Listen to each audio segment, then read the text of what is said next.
Hey guys, tonight we are stepping carefully into the polished, starched, government-issued, casserole-bearing world of the American military wife in the 1950s, where your husband may wear the uniform, but somehow you have acquired the inspection schedule, the moving boxes, the children's manners, the coffee hour obligation, the laundry line diplomacy, the commanding officer's wife's opinion of your curtains, and the quiet understanding that national security apparently begins with a clean kitchen floor and ends with nobody mentioning how lonely Tuesday afternoon has become.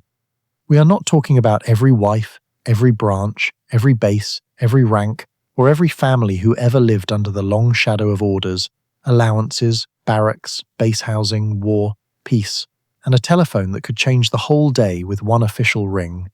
Military life varied by service branch, by whether your husband was enlisted or an officer, by whether he served in the Army, Navy, Air Force, Marines, or Coast Guard, by race, class, region, religion, overseas assignment, family money, housing availability, children, health, and the deeply practical question of whether your stove belonged to you, the government, or a landlord who believed repair requests were a kind of amateur fiction.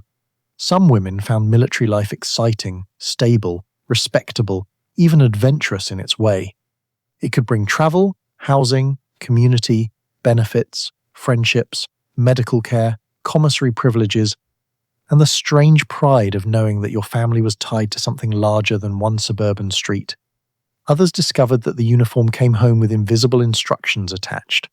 You were expected to be brave but not dramatic, cheerful but not demanding, patriotic but not political, loyal but not inconvenient, attractive but not frivolous, frugal but never shabby, friendly but not familiar, sociable but not gossipy, calm while he was gone, delighted when he returned, and fully prepared to pack a household in a manner suggesting that cardboard was one of the founding principles of the Republic. In the 1950s, American military wives lived inside a country that was selling itself the dream of domestic peace while quietly practicing for atomic disaster in school hallways. The Korean War, Cold War basing, overseas deployments, nuclear fear, expanding suburbs, baby boom households, military hierarchy, gender expectations, and the old national habit of asking women to make difficult things look tidy, all met in the same kitchen, where a wife might be defrosting hamburger, reading a letter from abroad, listening for a car at the curb, and trying to remember whether the colonel's wife preferred coffee before or after committee announcements. It was a world of base gates, identification cards, commissary lines, officers' wives' clubs, enlisted wives' friendships, government quarters, Quonset huts, neat duplexes, borrowed furniture, rationed privacy, moving crates, stiff white gloves, command picnics, Sunday chapel, spotless uniforms, children warned not to embarrass their father, and husbands whose rank could somehow wander into the living room and sit down beside the ashtray. Before we begin, you can like the video and subscribe if you enjoy gently wandering through the stranger corners of ordinary history, but only if you genuinely want to. No sergeant major will appear at your door with a clipboard and inspect your enthusiasm, although someone from the Wives Committee may quietly notice whether you brought enough deviled eggs. And leave a comment telling me where you are listening from and what time it is there. There is something very comforting about knowing that while one person is falling asleep in Manchester, another is making tea in Manila, and someone in Ohio has just remembered an unopened letter from 1997 with the emotional force of a telegram on a doormat. The Quiet Hours is also on Spotify, so if you prefer to listen there while drifting off, you will find the link in the description. Now, dim the lights, put on a fan, pull your blanket up, and get completely comfortable. Let your shoulders drop, let your jaw unclench.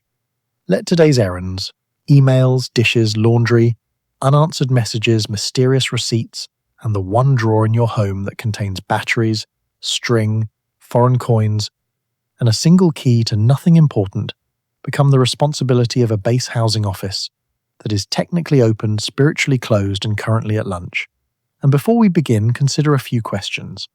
How many times can a young wife be told to make the best of it before the best of it begins to resemble canned soup served with bravery? How clean must a hallway be before it counts as patriotism? Can you truly be homesick if the army insists you are simply being relocated? Why does every coffee morning contain one woman who knows the seating chart, the officer roster, and exactly which marriages are being held together by courtesy and lemon cake? How many children can be told to stand up straight before they begin saluting the toaster? How many curtains can be hung in quarters you may leave in 6 months? How does a woman stretch a monthly allowance, shine a pair of shoes, soothe a crying child, answer a letter from Korea, and still appear at chapel with hair that suggests the free world is steady? What, exactly, is morale, and why does it always seem to be served in a casserole dish? Could you complain if the roof leaked, or would that imply insufficient gratitude for the privilege of being damp near a military installation? What happened when your husband's rank determined your social invitations, but not your loneliness? What happened if you were a black military wife navigating both military hierarchy and segregated America? What happened if you were a Japanese or Korean war bride arriving in a country that looked at your marriage as if paperwork had developed feelings? What happened when the nation praised your sacrifice while asking you not to mention the cost too loudly? Congratulations! You have just awakened as a military wife in 1950s America. The alarm clock ticks on a government-issue dresser. The coffee percolator is already making decisions. Somewhere beyond the curtains, a flagpole rope taps against metal in the morning wind. Your husband's uniform is waiting to be brushed, your children are practicing volume without permission, and a set of orders may arrive before lunch. Naturally, everyone expects you to look settled. And peaches. The uniform waits on the ironing board with the stillness of an object that understands its own importance. You smooth sleeves, brush lint, check buttons, inspect creases, polish shoes, and perhaps wonder why a garment worn by one adult man has somehow become a shared marital responsibility with steam. In the 1950s, military appearance is discipline made visible, and the wife at home often helps maintain that visible order through laundering, mending, pressing, and the quiet detection of missing insignia before it becomes someone else's business. You do not command troops. You do, however, command wrinkles, and wrinkles have chosen resistance before breakfast. The iron warms with a little metal smell, the board creaks under its cover, and the room fills with damp heat from a shirt that has decided to wrinkle in places not recognized by military science. Your husband may be perfectly capable of caring for his uniform, and many men do. Yet, in a household shaped by 1950s domestic expectations, some of that work often drifts toward you with the calm confidence of steam. Laundry, mending, pressing, button checks, shoe polish, and the general prevention of visible disgrace become part of the invisible home front. The service inspects him. The neighborhood knows who helped. The uniform itself varies by branch, duty, season, and occasion. There may be khaki, wool, cotton, dress blues, dress whites, fatigues, shirts, caps, belts, ties, brass stripes, ribbons, or insignia that must be placed correctly enough to satisfy people who can detect error from across a parade ground. Some items go to a cleaner, some are scrubbed at home. Some are brushed, aired, repaired, or coaxed back into shape after rain, motor oil, ship air, field dust, office smoke, or the honest destruction of daily use. You learn the tools: starch, hangers, shoe trees if you are fortunate, polish tins, brushes, needles, thread, a lint brush, a pressing cloth, and the solemn household rule that nobody touches the freshly shined shoes unless they wish to answer to history. Shoes receive their own ritual. The polish smells dark, waxy, and faintly chemical. The brush moves in quick strokes. A soft cloth buffs the leather until it begins to reflect the window, the lamp, and perhaps your expression, which is not always official. Black shoes, brown shoes, boots, or dress shoes each demand attention according to branch and uniform.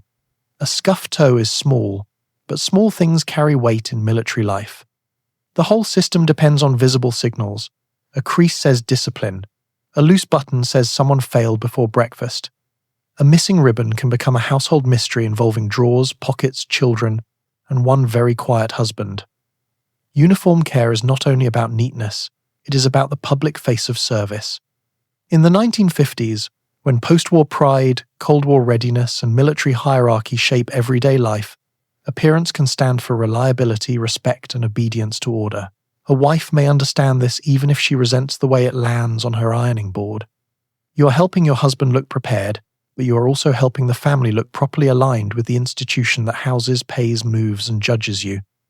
The uniform carries status outside the home. Inside the home, it carries lint.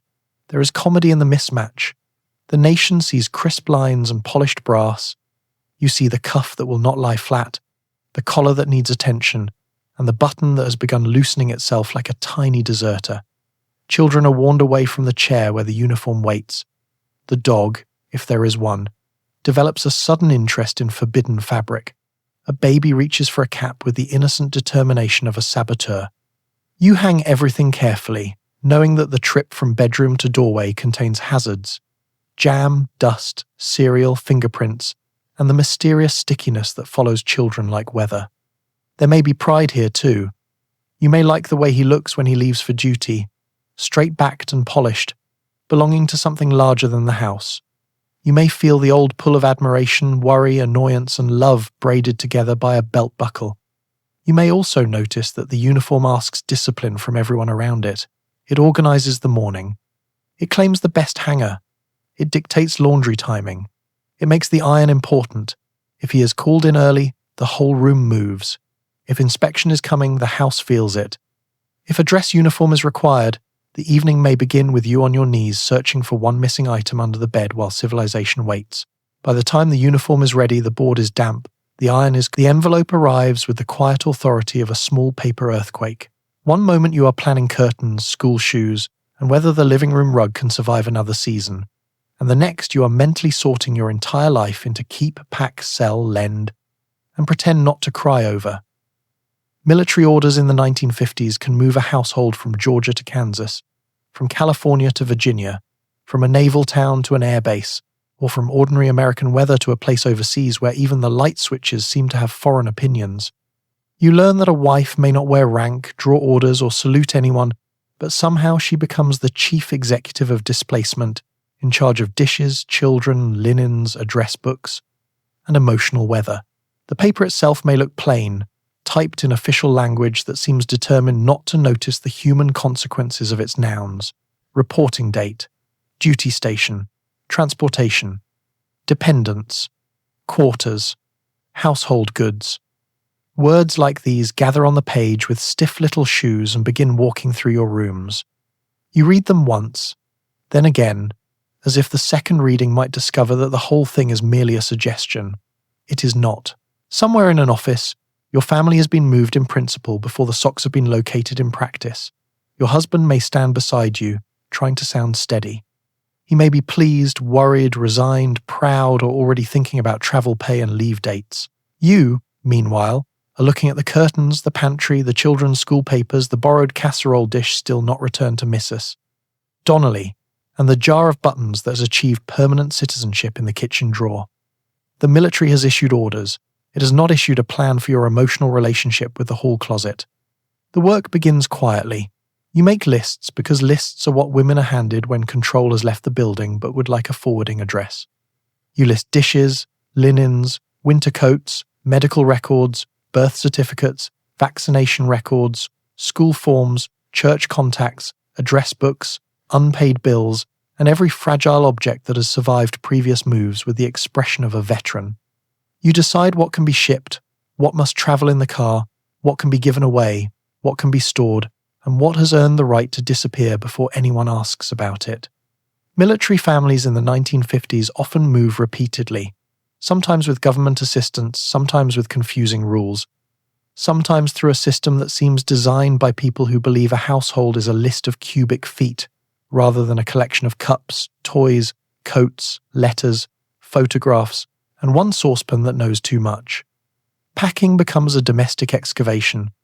You find school drawings behind the bookcase, a missing glove inside a suitcase, a dried birthday candle in a drawer, and dust that has settled with the confidence of a long-term tenant.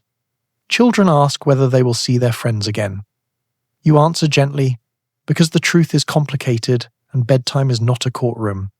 You promise letters, new schools, new streets, maybe a yard, perhaps a dog if circumstances become merciful and your husband is temporarily weak. You do not promise permanence. Military mothers learn the difference early. The neighbors begin to know. Someone brings boxes. Someone offers newspaper for wrapping dishes, with the headlines turned inward so that history can help protect your teacups without making itself readable. Another wife arrives with practical advice. Label everything. Keep towels handy. Carry toilet paper in the car. Do not pack the coffee pot too soon. Never trust a moving man with lampshades. And hide the children's favorite blanket as if it were a state secret. These are not official regulations, but they should be. The community understands this ritual because everyone has either just arrived, just unpacked, or just begun pretending they will not have to leave. Goodbyes happen in layers. You return borrowed things. You invite people for coffee even though the cups are already half wrapped. You write addresses carefully, knowing some will fade through distance and others will become the lifeline of letters sent across states or oceans. Your own house becomes strange before you leave it. Pictures come off the walls, and the paint beneath them looks startled. Rugs roll up, drawers empty. The rooms echo. A home that took months to soften becomes bare in a day, revealing how much tenderness was held in curtains, clutter, and a table set without thinking. On moving day, men lift crates, children hover, your husband checks papers, and you direct the traffic of your life with a calm voice that deserves a medal no one has designed. The house no longer looks like yours, but your fingerprints remain on the window latch, the cupboard shelf, the place where the bed stood. The orders said report. They did not say mourn the pantry. Still, you fold the last towel, close the last box, and step toward the next address. The military calls it transfer. Your living room calls it being quietly dismantled by patriotism. You discover very quickly that your husband's rank is not content to remain on his sleeve. It walks into your kitchen, sits beside the sugar bowl, determines who calls first, shapes invitations, arranges seating, and quietly decides whether your opinion at a coffee morning is charming, forward, or best saved for the sink. In many military communities of the 1950s, social hierarchy follows the chain of command so closely that even friendship may need to check the roster before settling down. Officers' wives and enlisted wives may live in different neighborhoods, attend different functions, and learn different versions of the same rule. Be pleasant, be useful, and never forget that the man's position can become the woman's weather. You may have married a man, but the base has married you to a system. It is a system of titles, duties, privileges, limits, expectations, and tiny invisible fences arranged with the care of a formal garden. Captain, major, colonel, lieutenant, sergeant, corporal, chief, commander. The words belong to the service, but they drift into ordinary domestic speech like cigar smoke under a door. You learn them not from a manual, perhaps, but from the way women pause before names, the way they introduce one another, the way a chair is offered, the way certain homes are entered with slightly better posture. A wife may not technically possess her husband's rank, and sensible people will say so. Then the telephone rings, and the invitation list suggests otherwise. In the 1950s, when military culture remains deeply formal and many families live close to the post, station, or base, social life often carries the imprint of official hierarchy. Your husband's commanding officer may never set foot in your kitchen, yet his wife's opinion may influence the temperature of the room. Senior wives may organize clubs, charity drives, welcoming committees, teas, bridge groups, and advice that arrives wrapped in kindness but tied with regulation string. If your husband is junior, you learn to listen. If he is enlisted, you may have an entirely different map of base life, shaped by different housing, different incomes, different pressures, and a sharper awareness of who is allowed to assume ease. If he is an officer, you may be expected to represent him socially in ways nobody quite names aloud. The line between friendliness and duty becomes delicate. You attend because it is nice. You attend because it is expected. You attend because absence can be read like handwriting, and someone on base believes handwriting reveals character. Calling customs may still linger in formal circles. Cards, introductions, proper visits, and the order of who calls on whom can matter, especially among officers' families and older wives trained in the rituals of polite society. You may learn that you do not simply drop by certain homes. You wait, invite, respond, acknowledge, and carry yourself as if etiquette has placed a small china cup on your head. At teas and coffees, conversation moves through safe topics: children, weather, housing, recipes, travel, schools, curtains, base events, and carefully cheerful remarks about transfers. Complaints must be measured. Too much grievance suggests poor morale. Too much enthusiasm suggests you have not yet understood the stove. You may admire another woman and still not know whether friendship is permitted to become easy. Rank stands between you like a table centerpiece. No one can move because it was placed by authority. This does not mean military wives are foolishly obedient or without humor. Quite the opposite. Many develop a precise social intelligence, the kind that can read a room before coffee is poured. You learn who is kind, who is ambitious, who is lonely, who repeats stories, who can be trusted with fear, and who turns every confidence into a casserole with witnesses. Women find ways to help each other within the system. A senior wife may guide a new one gently through the maze, preventing embarrassment with the quiet mercy of someone who remembers her own first misstep. Another may enforce the maze, having mistaken hardship for tradition and tradition for character. Both types may wear pearls. Rank also enters marriage by less obvious doors. Your husband's long hours, promotion prospects, conduct, appearance, and reputation become part of the family atmosphere. You may be careful not to embarrass him at functions. He may be careful not to admit how much those functions depend on you. The service rewards visible discipline, and the household is expected to look like discipline has married curtains. Children should behave. The house should be neat. Your clothes should suit the occasion. Your conversation should neither shame nor outshine. It is an odd arrangement, being judged for a rank you do not hold and a career you cannot formally control. Race, class, and branch culture complicate everything further. A white middle-class officer's wife may be trained by family background for formal manners that a working-class wife must learn under observation. A black wife may face both military hierarchy and the wider segregation of the era, where rank does not always protect dignity outside the gate or even inside certain social rooms. The system calls itself order. Sometimes it offers structure and belonging. Sometimes it makes loneliness wear gloves. By evening, after the calls, the coffee, the careful names, and the small calculations of who sits where, you return to your kitchen and set the sugar bowl back in place. Your husband's insignia is upstairs on a uniform. Its weather report, however, has been in the house all day. You arrive at the coffee with gloves in your handbag, lipstick properly restrained, and a dish that looks casual only because you spent the morning negotiating with it. The room smells of percolated coffee, talcum powder, furniture polish, cake, and the alert social intelligence of women who can read a marriage, a budget, and a transfer rumor from across a folding table. The Officers' Wives Club may offer friendship, information, charity work, tradition, and genuine comfort, but it also comes with invisible rules about dress, introductions, rank, committees, and how to laugh when the commanding officer's wife makes a joke that appears to have been approved before circulation. The coffee is held in a living room, club room, recreation room, or base facility furnished with chairs that know too many announcements. There may be cups, saucers, cream, sugar, little spoons, cake sliced into responsible portions, and a flower arrangement that has accepted its role in morale. Someone has polished the silver tray. Someone has counted napkins. Someone has made sure the urn is working, because without coffee, the entire social structure might have to reveal its wiring. You step inside and perform the quiet dance of arrival.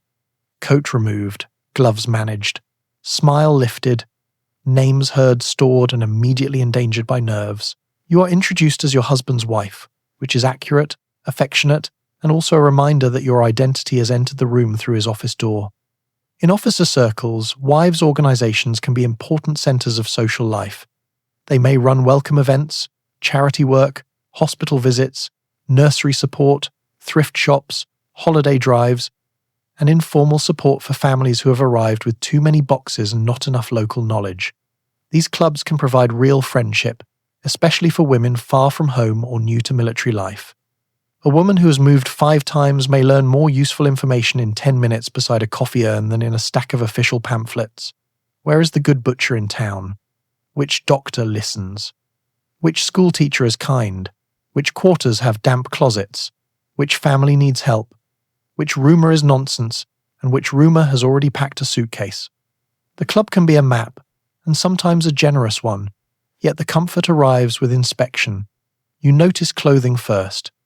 Day dresses, pearls, stockings, low heels, neat hair, careful makeup, nothing too flashy, nothing too tired. You may have fought the child. The room does not need to know. Your dress must say pleasant without announcing cost. Your lipstick must suggest effort without vanity. Your dish, if you bring one, must be good enough to show competence and modest enough not to look as though you are staging a coup through lemon squares. Food at these events is never simply food. It is hospitality, economy, upbringing, family pride, and occasionally revenge under frosting. Conversation has its lanes. You ask after children, housing, travel, charity projects, husband schedules in vague and appropriate terms, weather, recipes, and the eternal mystery of curtains in government quarters. You do not speak too sharply about command decisions. You do not complain in a way that sounds disloyal. You do not flirt. You do not brag. You do not appear ignorant of customs, although ignorance is exactly why you came. A senior wife may rescue you with a kind sentence, guiding you toward the correct table, the right committee, or the safe pronunciation of a name. Another may measure you with a smile that never reaches the biscuit. Every organization has both mercy and upholstery. Committees form the backbone of the coffee world. Hospitality committee, nursery committee, decorations committee, welcome committee, farewell committee, and the mysterious committee that exists mainly to plan the next coffee. You may be volunteered with such softness that refusal feels like stepping on a lace handkerchief. The work matters. Military families do need support. New wives need guidance. Children need parties. Lonely women need a reason to leave quarters before noon. But unpaid labor has a way of disguising itself as feminine grace.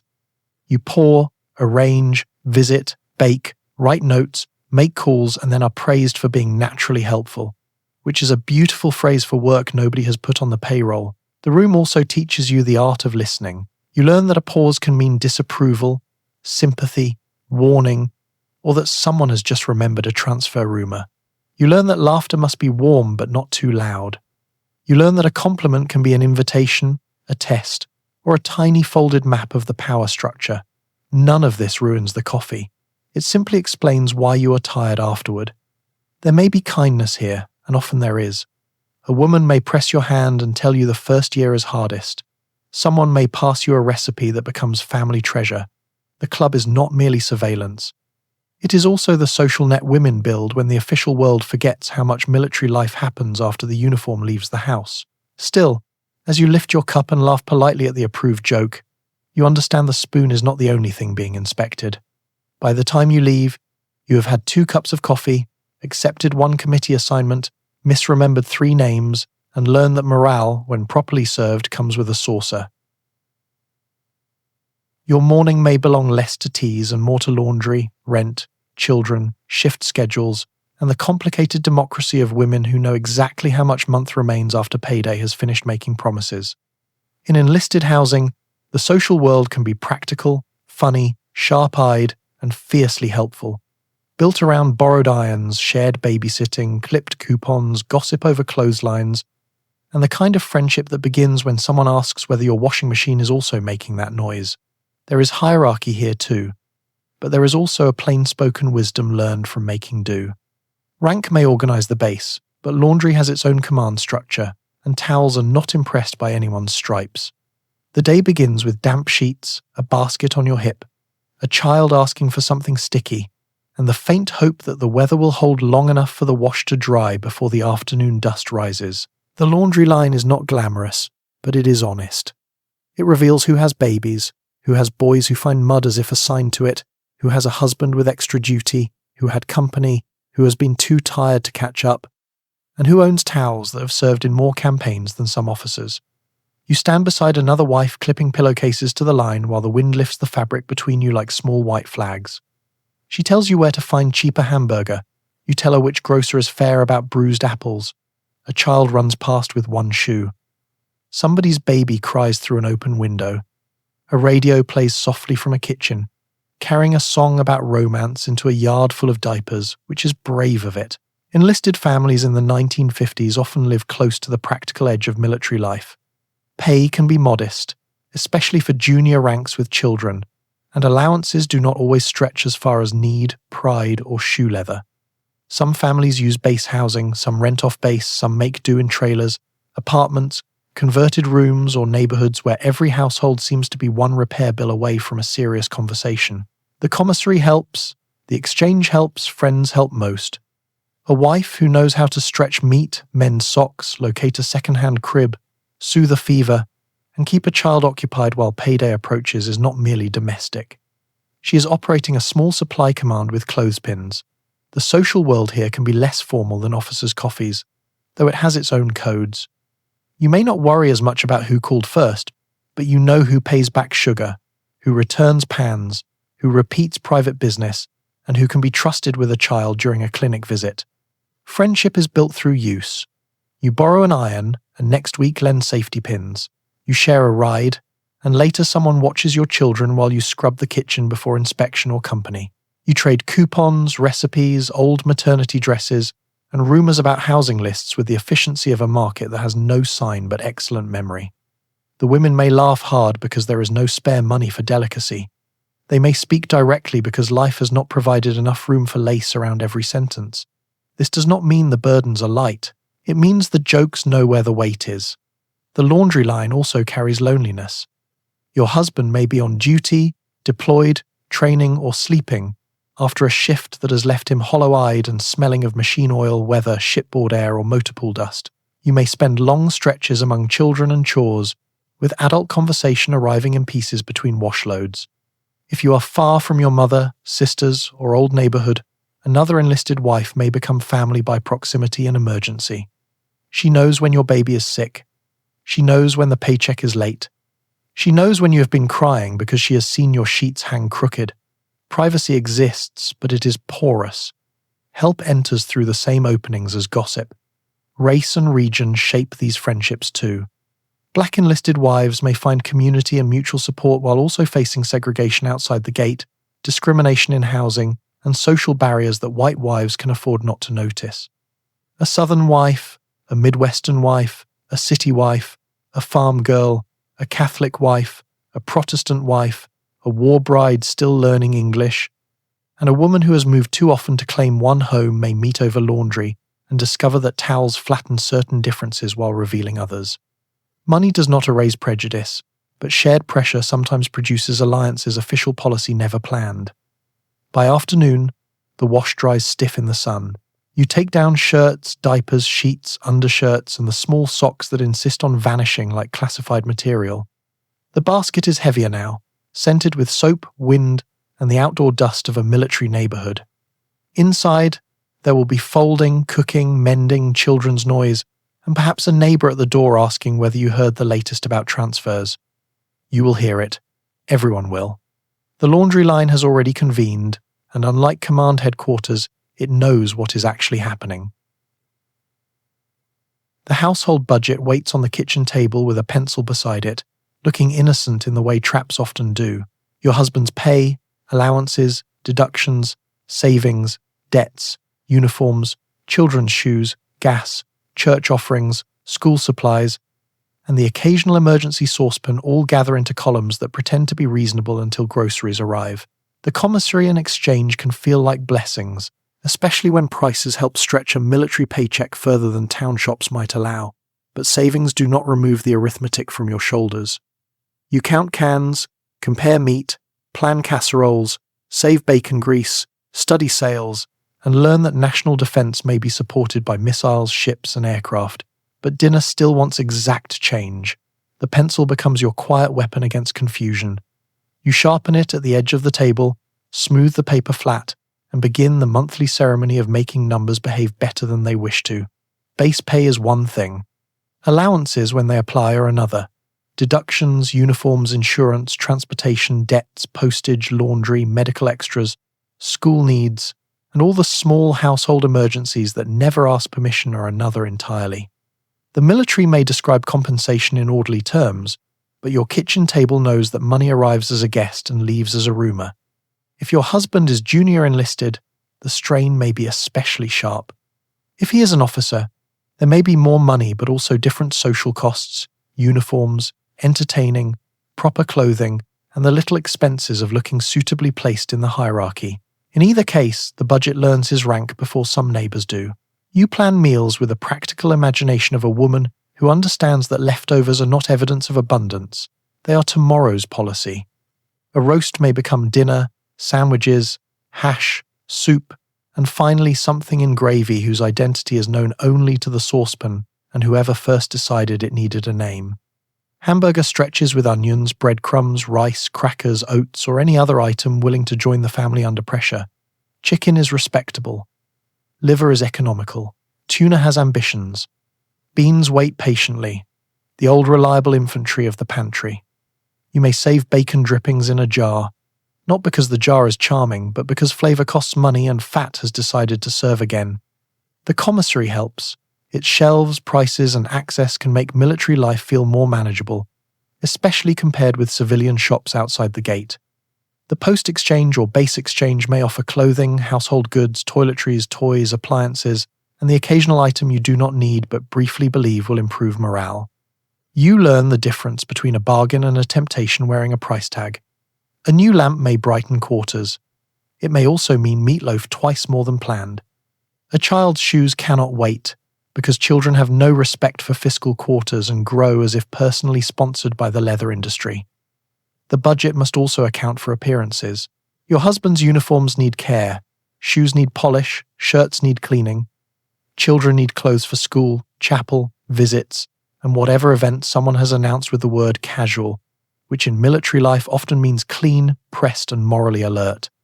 You may need stockings, gloves, a decent dress for functions, and something that can survive a picnic without suggesting the family has given up. Respectability is not free. It simply arrives in smaller purchases and pretends it is not a bill. Many wives become masters of household economy. You know which store sells cheaper flour. You know when to buy canned fruit, when to wait on meat, and whether powdered milk can be made acceptable if chilled deeply enough and never discussed by name. You collect coupons, trade recipes, preserve soap ends, mend hems, turn collars, let down children's trousers, and reconsider every purchase under the stern gaze of the calendar. The calendar is worse than the pencil because it knows payday personally.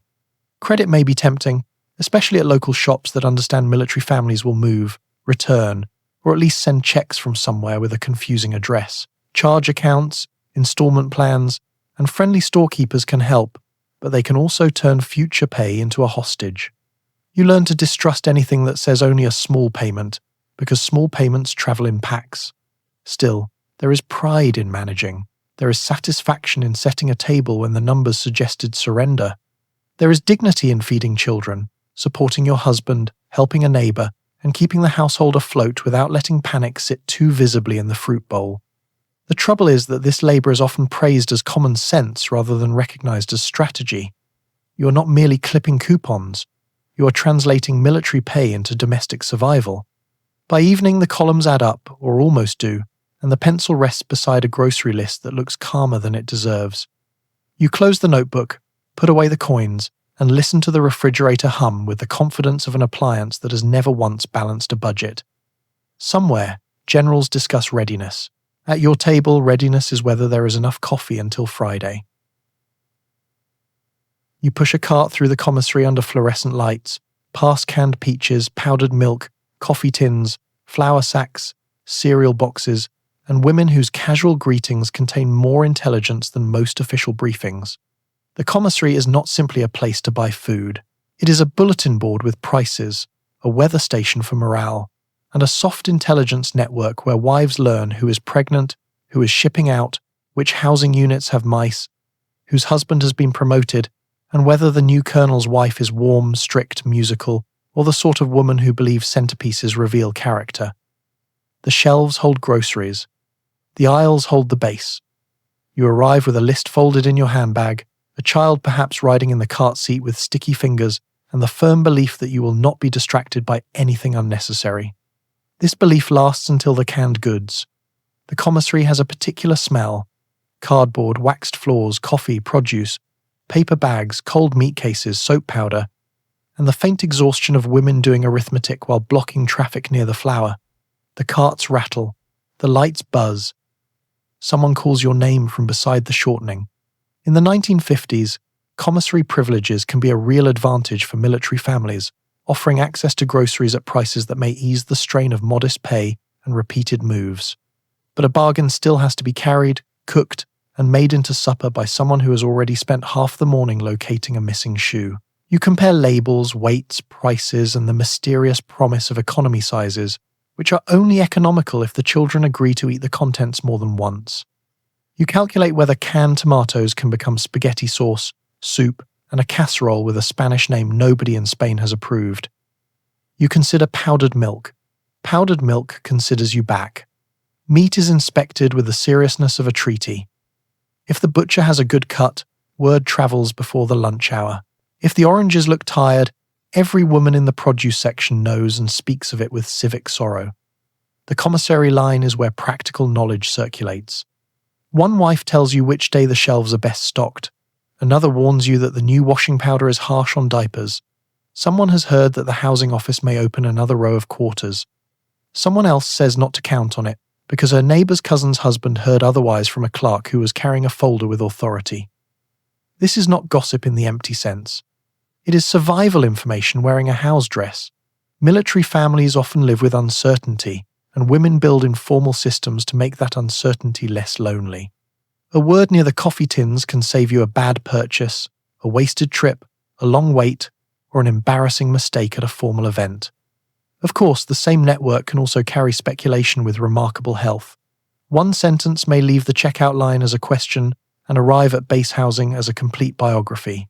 You learn to speak carefully. You can say that Mrs. Allen seems tired.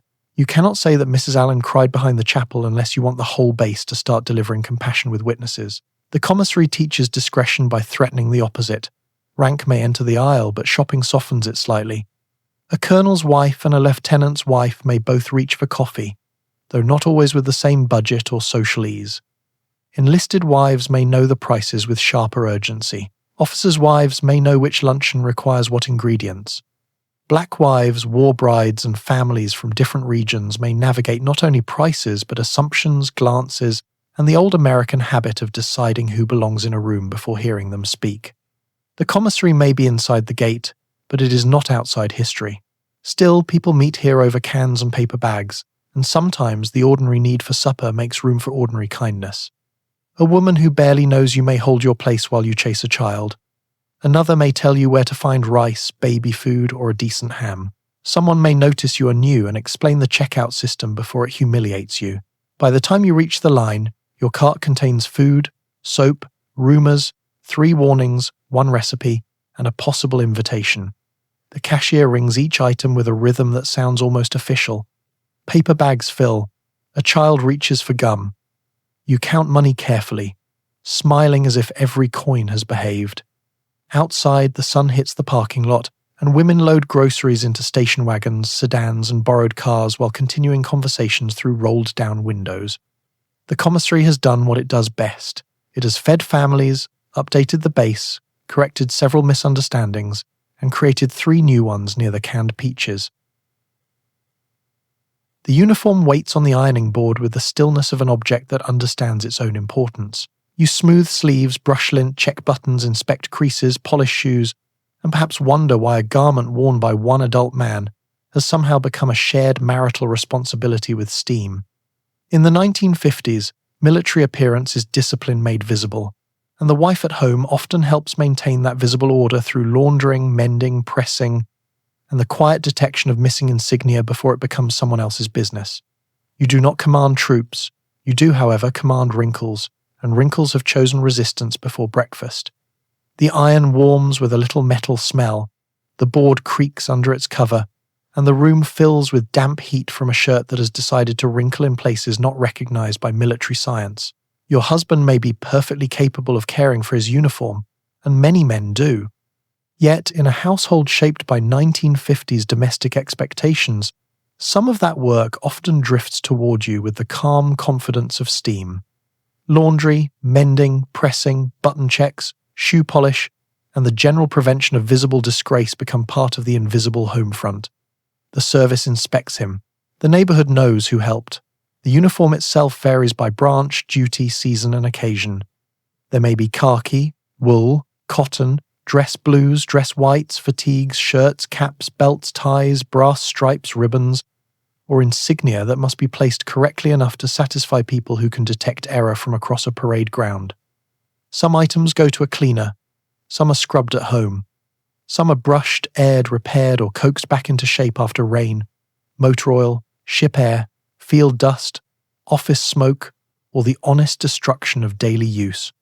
You learn the tools: starch, hangers, shoe trees if you are fortunate, polish tins, brushes, needles, thread, a lint brush, a pressing cloth, and the solemn household rule that nobody touches the freshly shined shoes unless they wish to answer to history. Shoes receive their own ritual. The polish smells dark, waxy, and faintly chemical. The brush moves in quick strokes.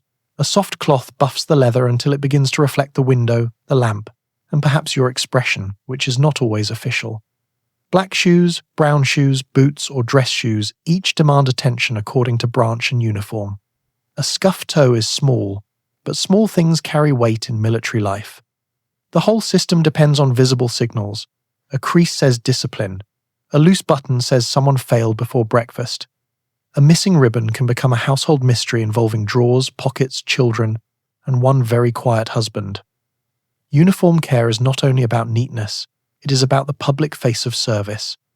In the 1950s, when post-war pride, Cold War readiness, and military hierarchy shape everyday life, appearance can stand for reliability, respect, and obedience to order. A wife may understand this even if she resents the way it lands on her ironing board. You are helping your husband look prepared, but you are also helping the family look properly aligned with the institution that houses, pays, moves, and judges you.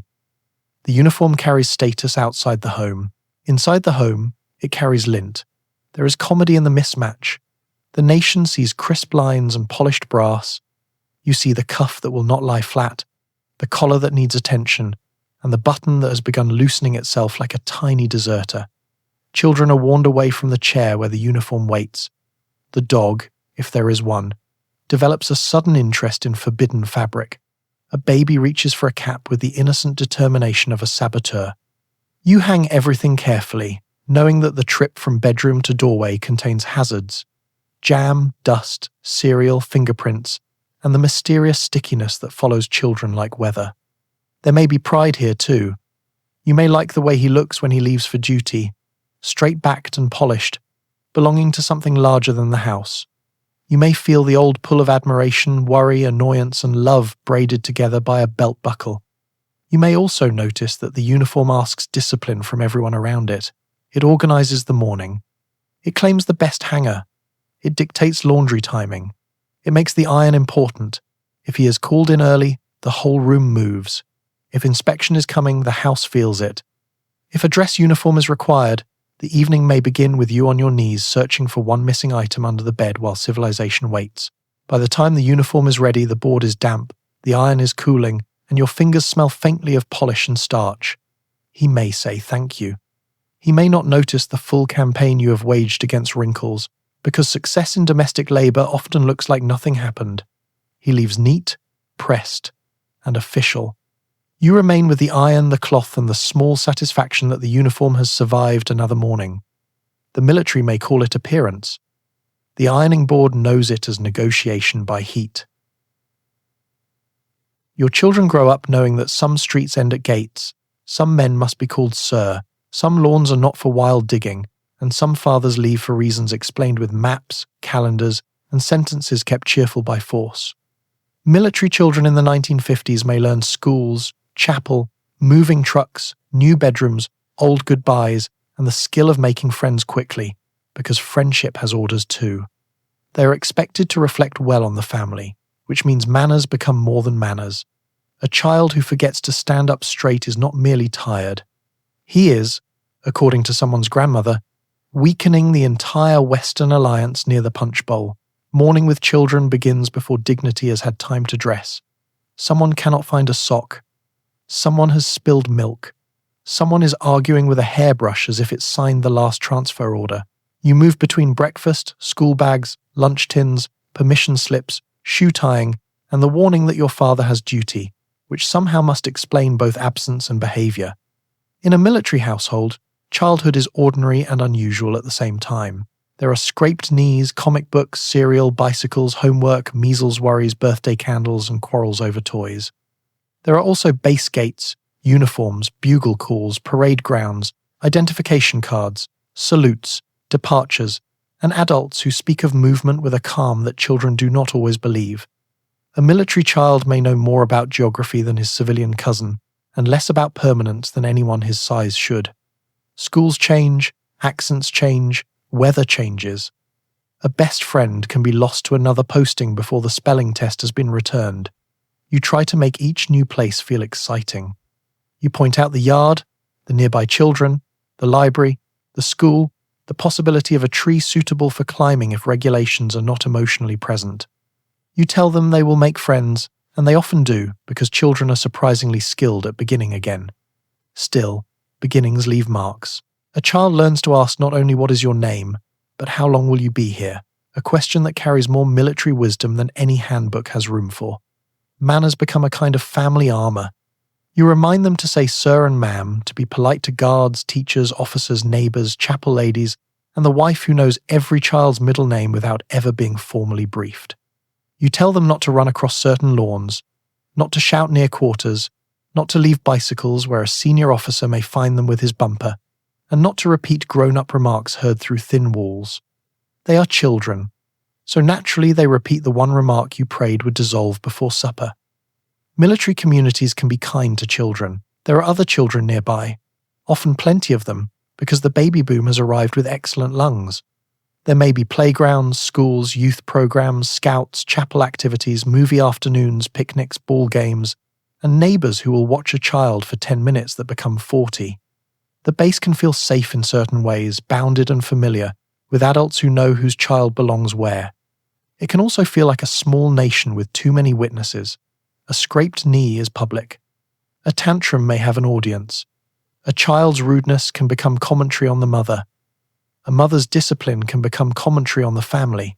Everyone is raising children, and everyone has theories, many of them loud enough to cross a fence. Absence shapes family life. When your husband is deployed, training, on duty, at sea, overseas, or gone for reasons the children understand only partly, you become the steady one by default.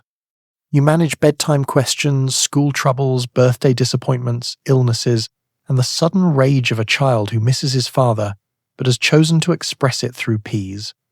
You write letters with them, help them draw pictures, let them seal envelopes, and explain again that mail takes time. You may keep a photograph on a dresser and speak of Daddy in the present tense because the future needs help holding still. When he returns, children may cling, stare, boast, sulk, or become shy with the man whose absence has grown larger than his chair.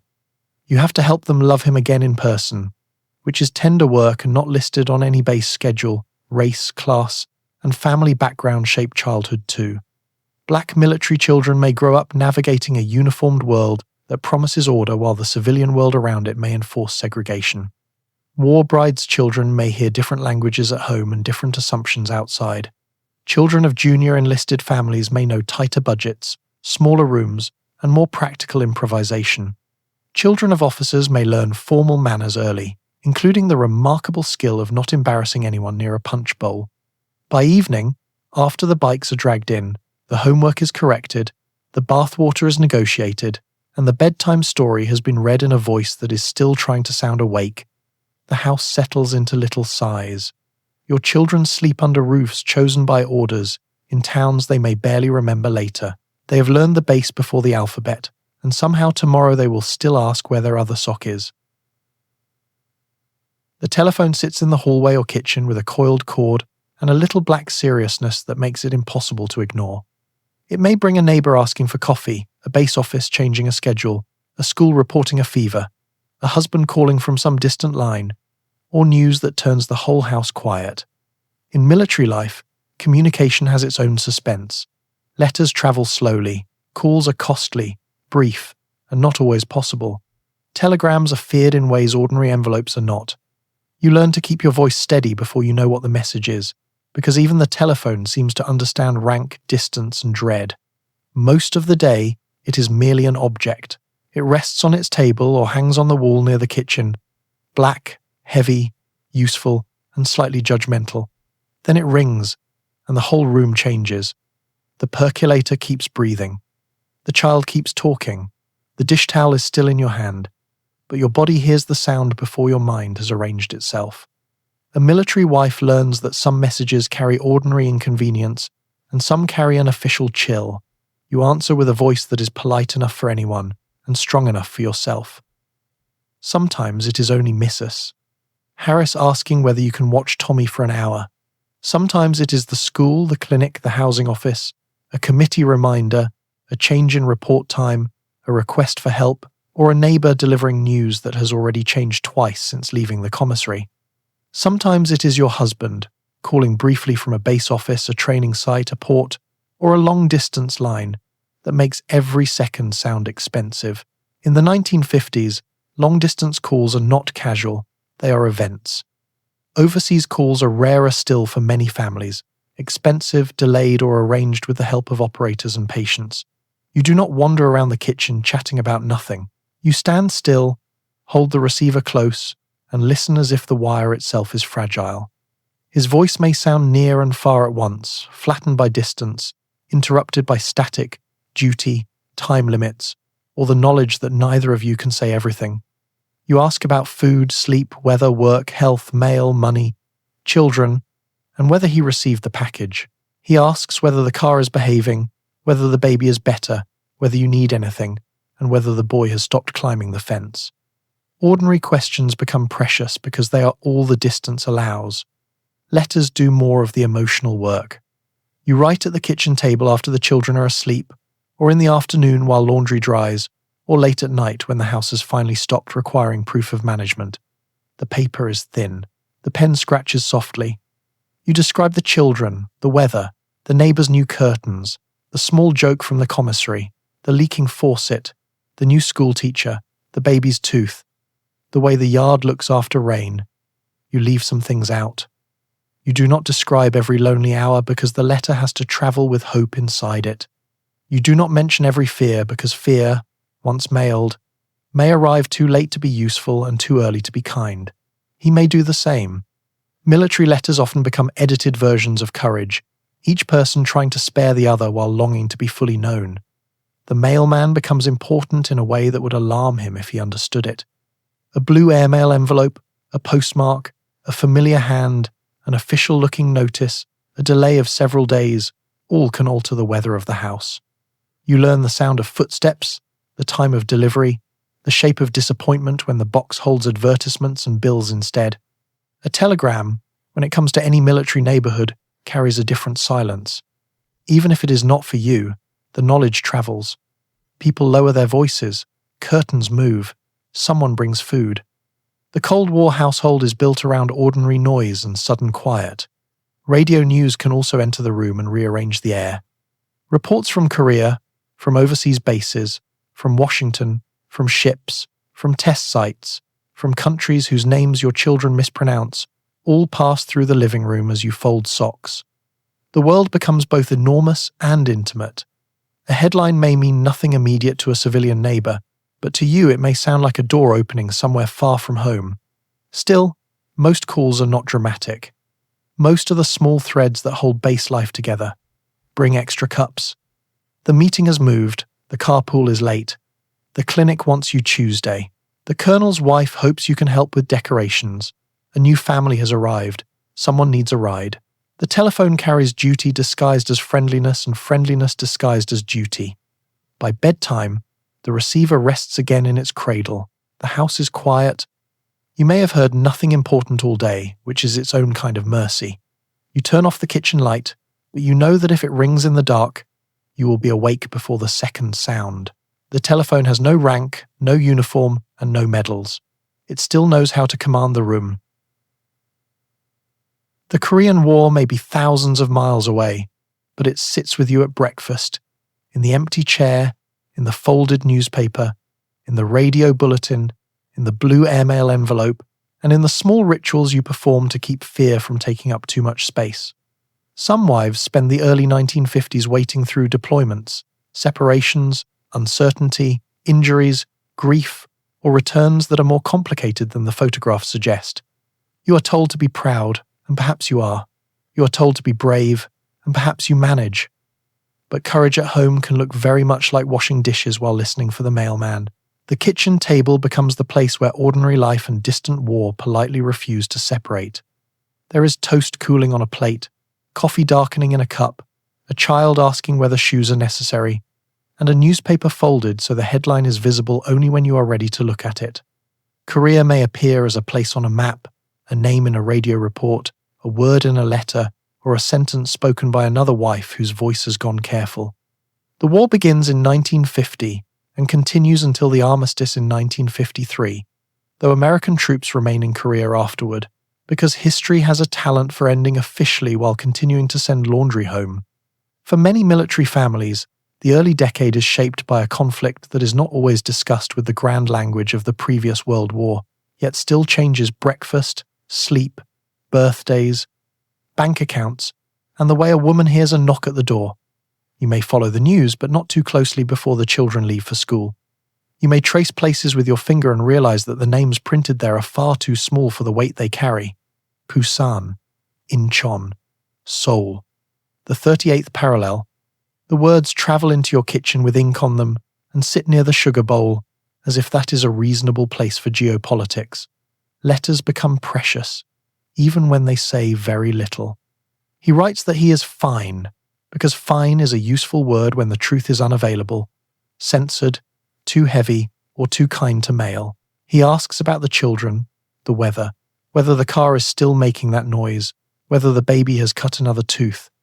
You read the letter once quickly, then again slowly, then perhaps once more for the tone hiding behind the sentences. You study the handwriting as if it can testify.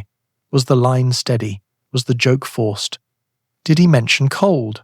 Did he avoid something? The paper is thin, but you ask it to hold more than paper reasonably should. Packages become little missions. Socks, cookies, cigarettes if he smokes, photographs, small comforts, hard candy, clippings, drawings from the children. Anything that might cross an ocean and convince a man that home still has a table with his place at it.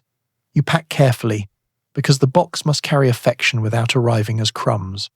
Other wives know this work. They know which cookies survive, which tin seal best, and how to write a cheerful note when your own heart is behaving like wet laundry. Waiting is not passive. It is active, repetitive, and strangely physical. You make breakfast, you sweep, you shop, you attend school events, you stand in commissary lines, you answer children who ask when daddy is coming home, and you give answers that are honest enough to trust but soft enough to sleep beside. You may handle repairs, money, discipline, illness, and loneliness without the luxury of collapsing, because the house has already scheduled Thursday. There may be official support, neighbours, chaplains, family readiness in informal forms, and women who know how to bring food without asking too many questions. There may also be long afternoons when the radio is too loud, the rooms are too quiet, and the mail has not come. Fear moves into small objects, a telegram, a staff car slowing, a serious voice on the line, a newspaper list. You do not let the fear sit openly at the table because the children need cereal, and cereal has no respect for international tension. You become good at folding anxiety into chores. You can stir soup while worrying. You can iron while listening. You can smile at a neighbour while storing a question behind your teeth. Pride may be real too. You may feel proud of his service, proud of endurance, proud of the country's promises, proud of making a home under pressure. But pride does not make the bed less empty. It simply straightens the blanket. By night, the kitchen is dim, the dishes are dry, and the letter is folded again, perhaps placed in a drawer with others tied by a ribbon or stacked beneath a cookbook, a recipe box, or the nearest heavy object with emotional authority. Tomorrow you will do the same work again. The war may be on the other side of the world, but it has learned the route to your kitchen table. When your husband returns, everyone expects reunion to behave like a magazine advertisement, all polished shoes, bright children, open arms, and a casserole emerging from the oven with patriotic timing. The truth is warmer, stranger, and much less tidy.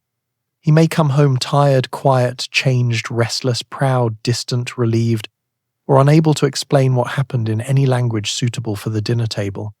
You may be overjoyed, angry, shy, exhausted, and suddenly aware that you have learned to run the household without asking anyone where the spare light bulbs are. The family must become familiar again while pretending it never stopped being so. The day of return begins before the actual arrival, because anticipation is a very busy house guest. You clean rooms that are already clean, straighten curtains, check children's collars, make a cake, burn nothing if possible, and arrange yourself in a dress that says welcome home without admitting how many evenings you spent too tired to care about buttons. The children are excited in uneven ways. One is loud, one is nervous, One has decided to ask whether Daddy will bring a present, which is rude, practical, and historically consistent with childhood. You tell them to behave, then realize you are also telling yourself. Photographs and films like reunions to look simple. A man steps off a ship, train, bus, or plane. A wife runs forward, children cling, music swells, and everyone behaves as if absence can be cured by one embrace. Real return is more layered. There is joy, certainly. There may be relief so strong it makes your knees feel briefly untrustworthy. There may be tears, laughter, awkward politeness, and the strange sensation of seeing a familiar face that now belongs to a man with months of experience you have not shared. He may look thinner, heavier, older, quieter, sunburned, pale, or simply tired in a way sleep alone will not fix. The uniform gives him shape, it does not explain him. You have changed too, though the house may hide it. While he was gone, you handled bills, children, repairs, schedules, illness, social obligations, discipline, letters, and every small emergency that arrived without checking whether the husband was available. You found the fuse box. You negotiated with the landlord or housing office. You learned the car's moods. You made decisions that once would have waited. Now he has returned to a household that continued without him, and both of you must pretend this is only happy, because happiness is easier for relatives to understand than rearranged authority. Dinner becomes a small test. You cook something he likes, perhaps meatloaf, roast chicken, potatoes, peas, biscuits, pie, or whatever the budget and commissary allowed to look generous. The table smells of coffee, gravy, waxed linoleum, soap on children's hands, and the nervous effort of everyone trying to behave naturally on command. He sits in his chair. It is his chair, but it has also been empty long enough to become a symbol. Children talk too quickly or stare too much. You ask about the trip. He answers lightly. You ask whether he is hungry. He says yes, perhaps because hunger is safer than memory. The difficult subjects wait near the salt shaker. In the 1950s, many returning servicemen are expected to resume family life with little public language for emotional injury. Terms like battle fatigue exist, but ordinary households often rely on silence, work, jokes, and the hope that time will be a competent repairman.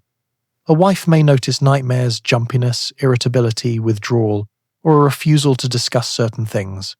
She may not know what to call them. She may be told not to press, or may decide on her own that pressing will only bruise the moment.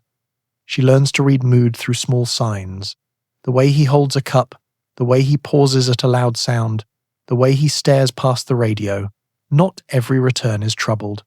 Some men come home ready for ordinary life with immense relief, eager for children, work, food, sleep, jokes, and the everyday comforts they missed. Some marriages grow warmer. Some families rediscover each other through small domestic joys. But even a good return needs adjustment. He must learn the children's new habits. You must learn the man's new silences. He may want to reclaim authority. You may want help without surrendering the competence you earned. It is a delicate negotiation, performed through breakfast, bills, bedtime, and whether he knows where the towels are now kept. Neighbours may visit, family may call. The base may require paperwork, medical checks, new orders, leave schedules, or social appearances before anyone has truly unpacked. The world outside wants the story to end with return. The house knows return is where another story begins. That night, after the children sleep and the dishes are done, you may sit beside him without much speaking. His shoulder is there again. His shoes are by the door. The chair is filled. You are grateful. You are tired. You may even be happy in a way too complicated for the greeting card industry. The casserole performed beautifully. The family, however, is still reheating. The overseas orders sound glamorous until the packing list begins correcting your imagination. Germany, Japan, Okinawa, England, France, the Philippines, or another Cold War posting may appear in family conversation like a postcard with government stationery behind it. Some wives are thrilled by travel, foreign streets, new foods, new neighbours, and the rare chance to see the world beyond the American subdivision. Others face language barriers, loneliness, strange housing, limited supplies, cultural misunderstandings, and the uneasy knowledge that the American base is both shelter and symbol. Adventure has arrived, but it has brought children, trunks, immunization records, and a saucepan with a dent in it. At first the names sound almost romantic.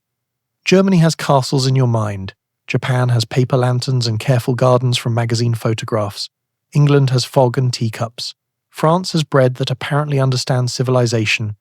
And the Philippines has warm air, palms, and a geography your schoolbooks treated as both far away and oddly familiar. Then the actual instructions arrive.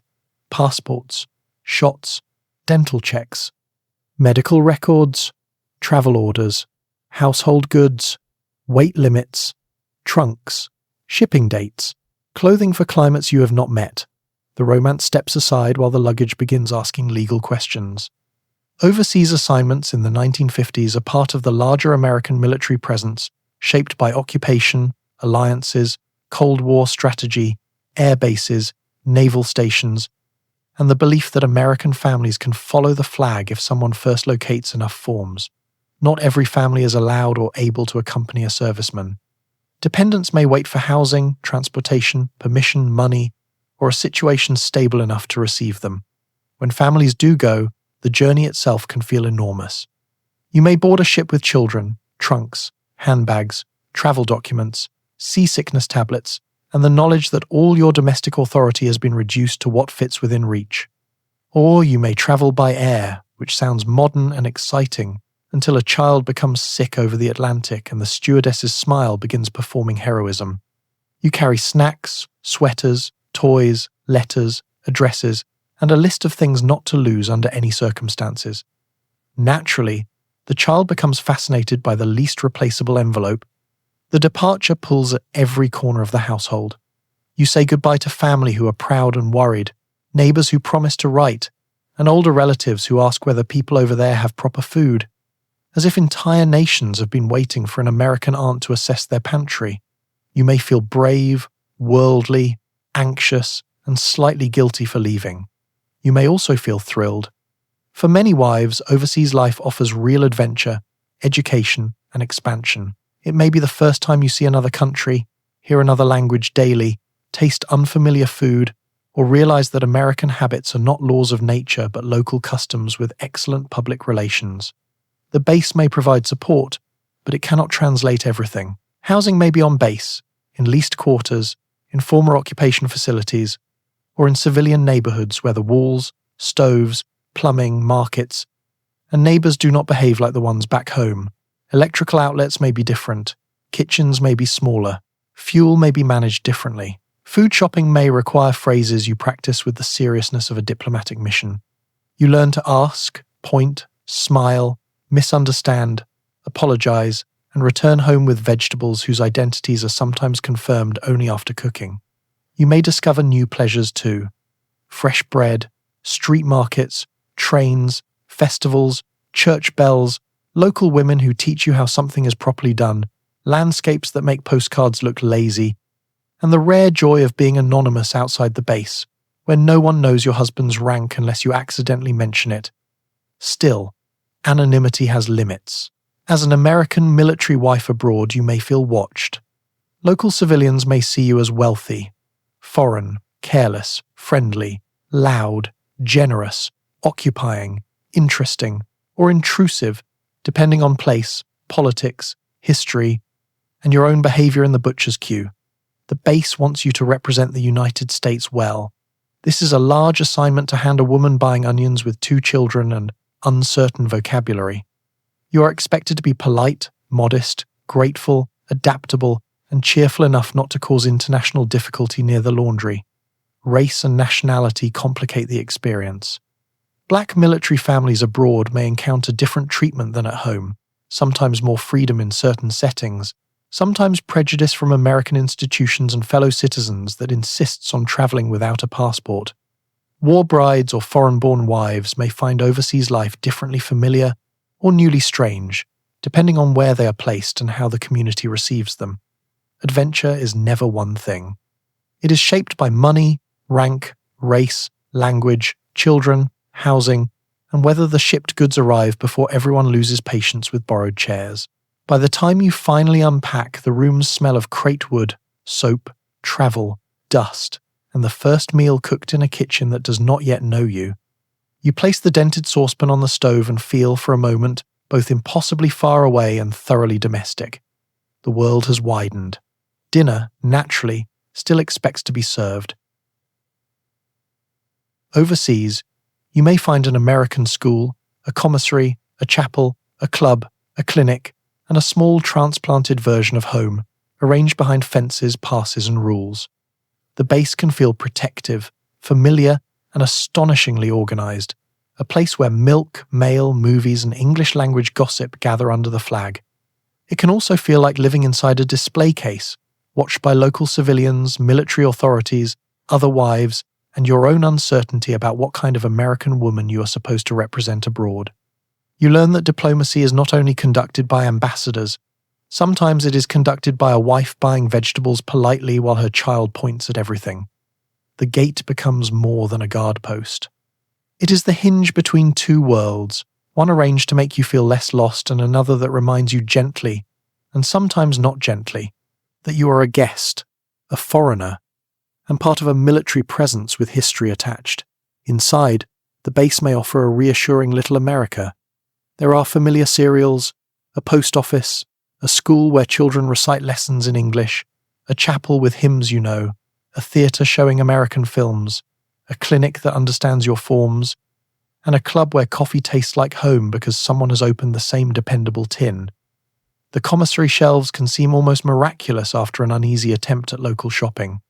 Peanut butter, canned soup, cake mix, soap powder, cereal, and coffee appear like old friends who have cleared customs. You are grateful. You are also aware that gratitude is not the same as belonging. Dependent life abroad in the 1950s can be lively, sheltered, and oddly suspended.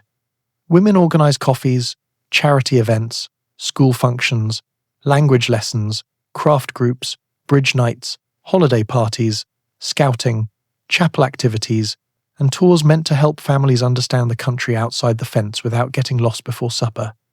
The base newspaper may announce arrivals, departures, promotions, dances, classes, clinic hours, school plays, and warnings about driving rules with the patient tone of an institution raising several thousand adults.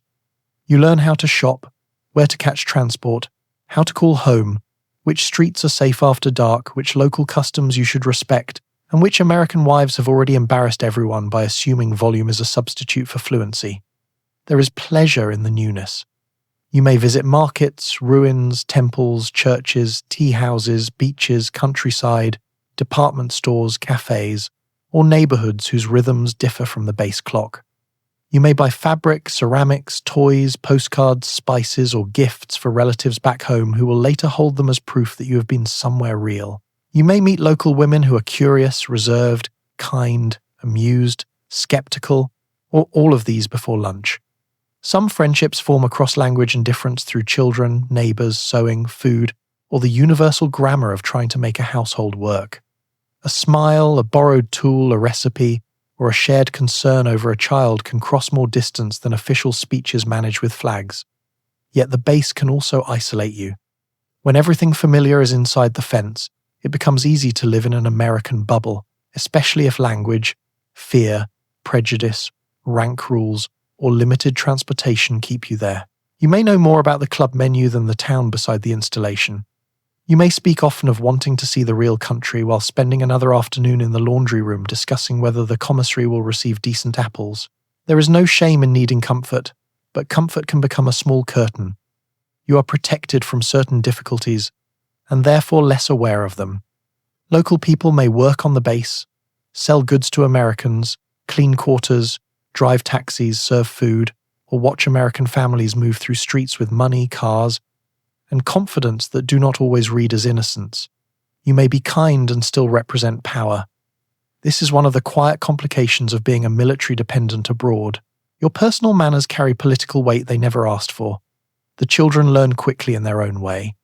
They pick up local words, point at unfamiliar animals, complain about food, make friends, miss grandparents, and absorb the idea that home can exist behind a gate in a country whose language they hear beyond the fence. They may become bold or shy, flexible or confused, worldly in one sentence and deeply American in the next.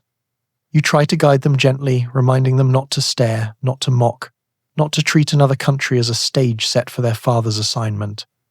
This would be easier if adults always managed the same.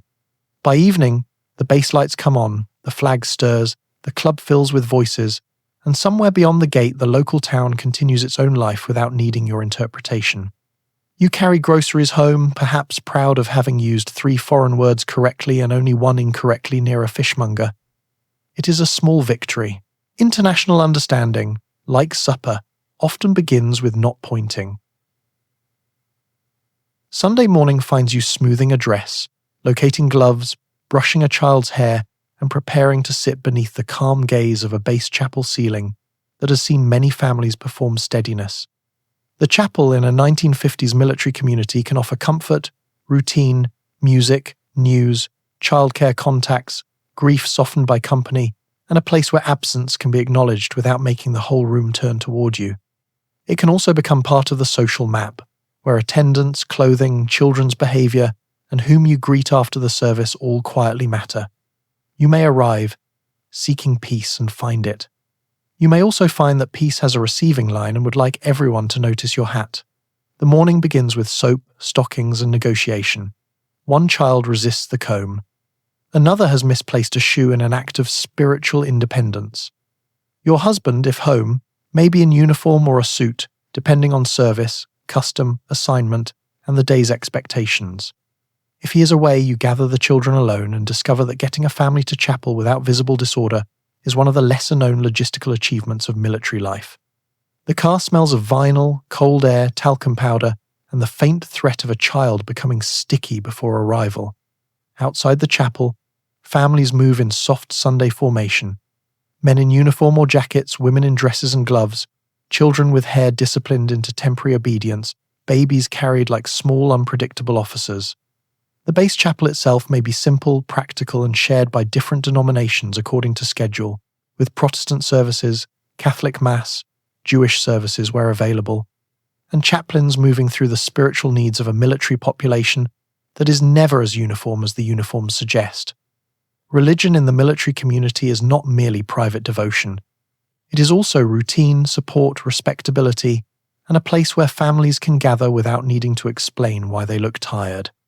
The chaplain may know who has a husband overseas, who received difficult news, who is new to the base, who has a sick child, and who needs a visit that is not officially called rescue. For wives far from their own families, the chapel can become a steady landmark. It offers music when the week has been full of orders, words when fear has become vague, and people who bring casseroles with the solemn confidence of an emergency service. You may be grateful for this. You may need it more than you admit. Yet the chapel is not outside the social order. Rank may soften at the pew but does not always disappear. Who sits where may not be formal, but people notice patterns. Which wives attend, which children behave, which husband is present, which woman looks drawn, which family leaves early, which hat is new, which dress has been worn before. All may join the quiet ledger of community life. No one needs to be unkind for this to happen. Close communities observe because observation is one of the ways they survive. Still, being observed while seeking comfort is a special kind of tiredness. You may sing while feeling watched. You may bow your head while wondering whether your child is currently placing a toy car inside the hymnal rack. You may listen to words about peace while mentally calculating whether the roast will be dry by noon. The contradiction is not hypocrisy. It is life with children, duty, and a tight schedule. Spiritual calm has to compete with gravy timing, and gravy has a strong earthly case. Race and culture shape chapel life as they shape everything else. In some places, military chapels may be more mixed than civilian churches nearby, especially in segregated regions. But prejudice does not always respect sanctuary doors. Black families may find fellowship and dignity while still facing social distance from white families who worship beside them and then return to separate habits by lunchtime. War brides or foreign-born wives may find comfort in shared ritual or discomfort in rooms where everyone assumes American customs are universal.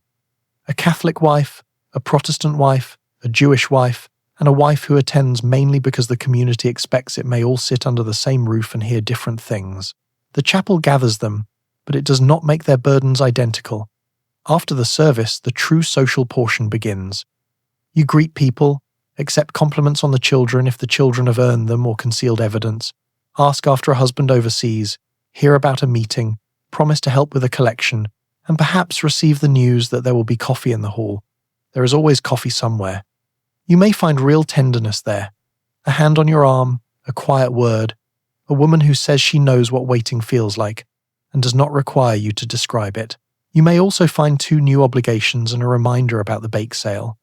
By the time you return home, the children are hungry, the gloves are wrinkled, and your hat has survived both weather and community assessment. You may feel steadier, you may feel merely seen. Either way, Sunday respectability has done its work. It has offered comfort, collected news, assigned tasks, and sent you home hoping the roast has forgiven you. The military clinic smells of antiseptic, floor wax, paper, warm cotton, and the low murmur of women waiting with children, swollen ankles, coughs, prescriptions, and questions they hope do not sound foolish.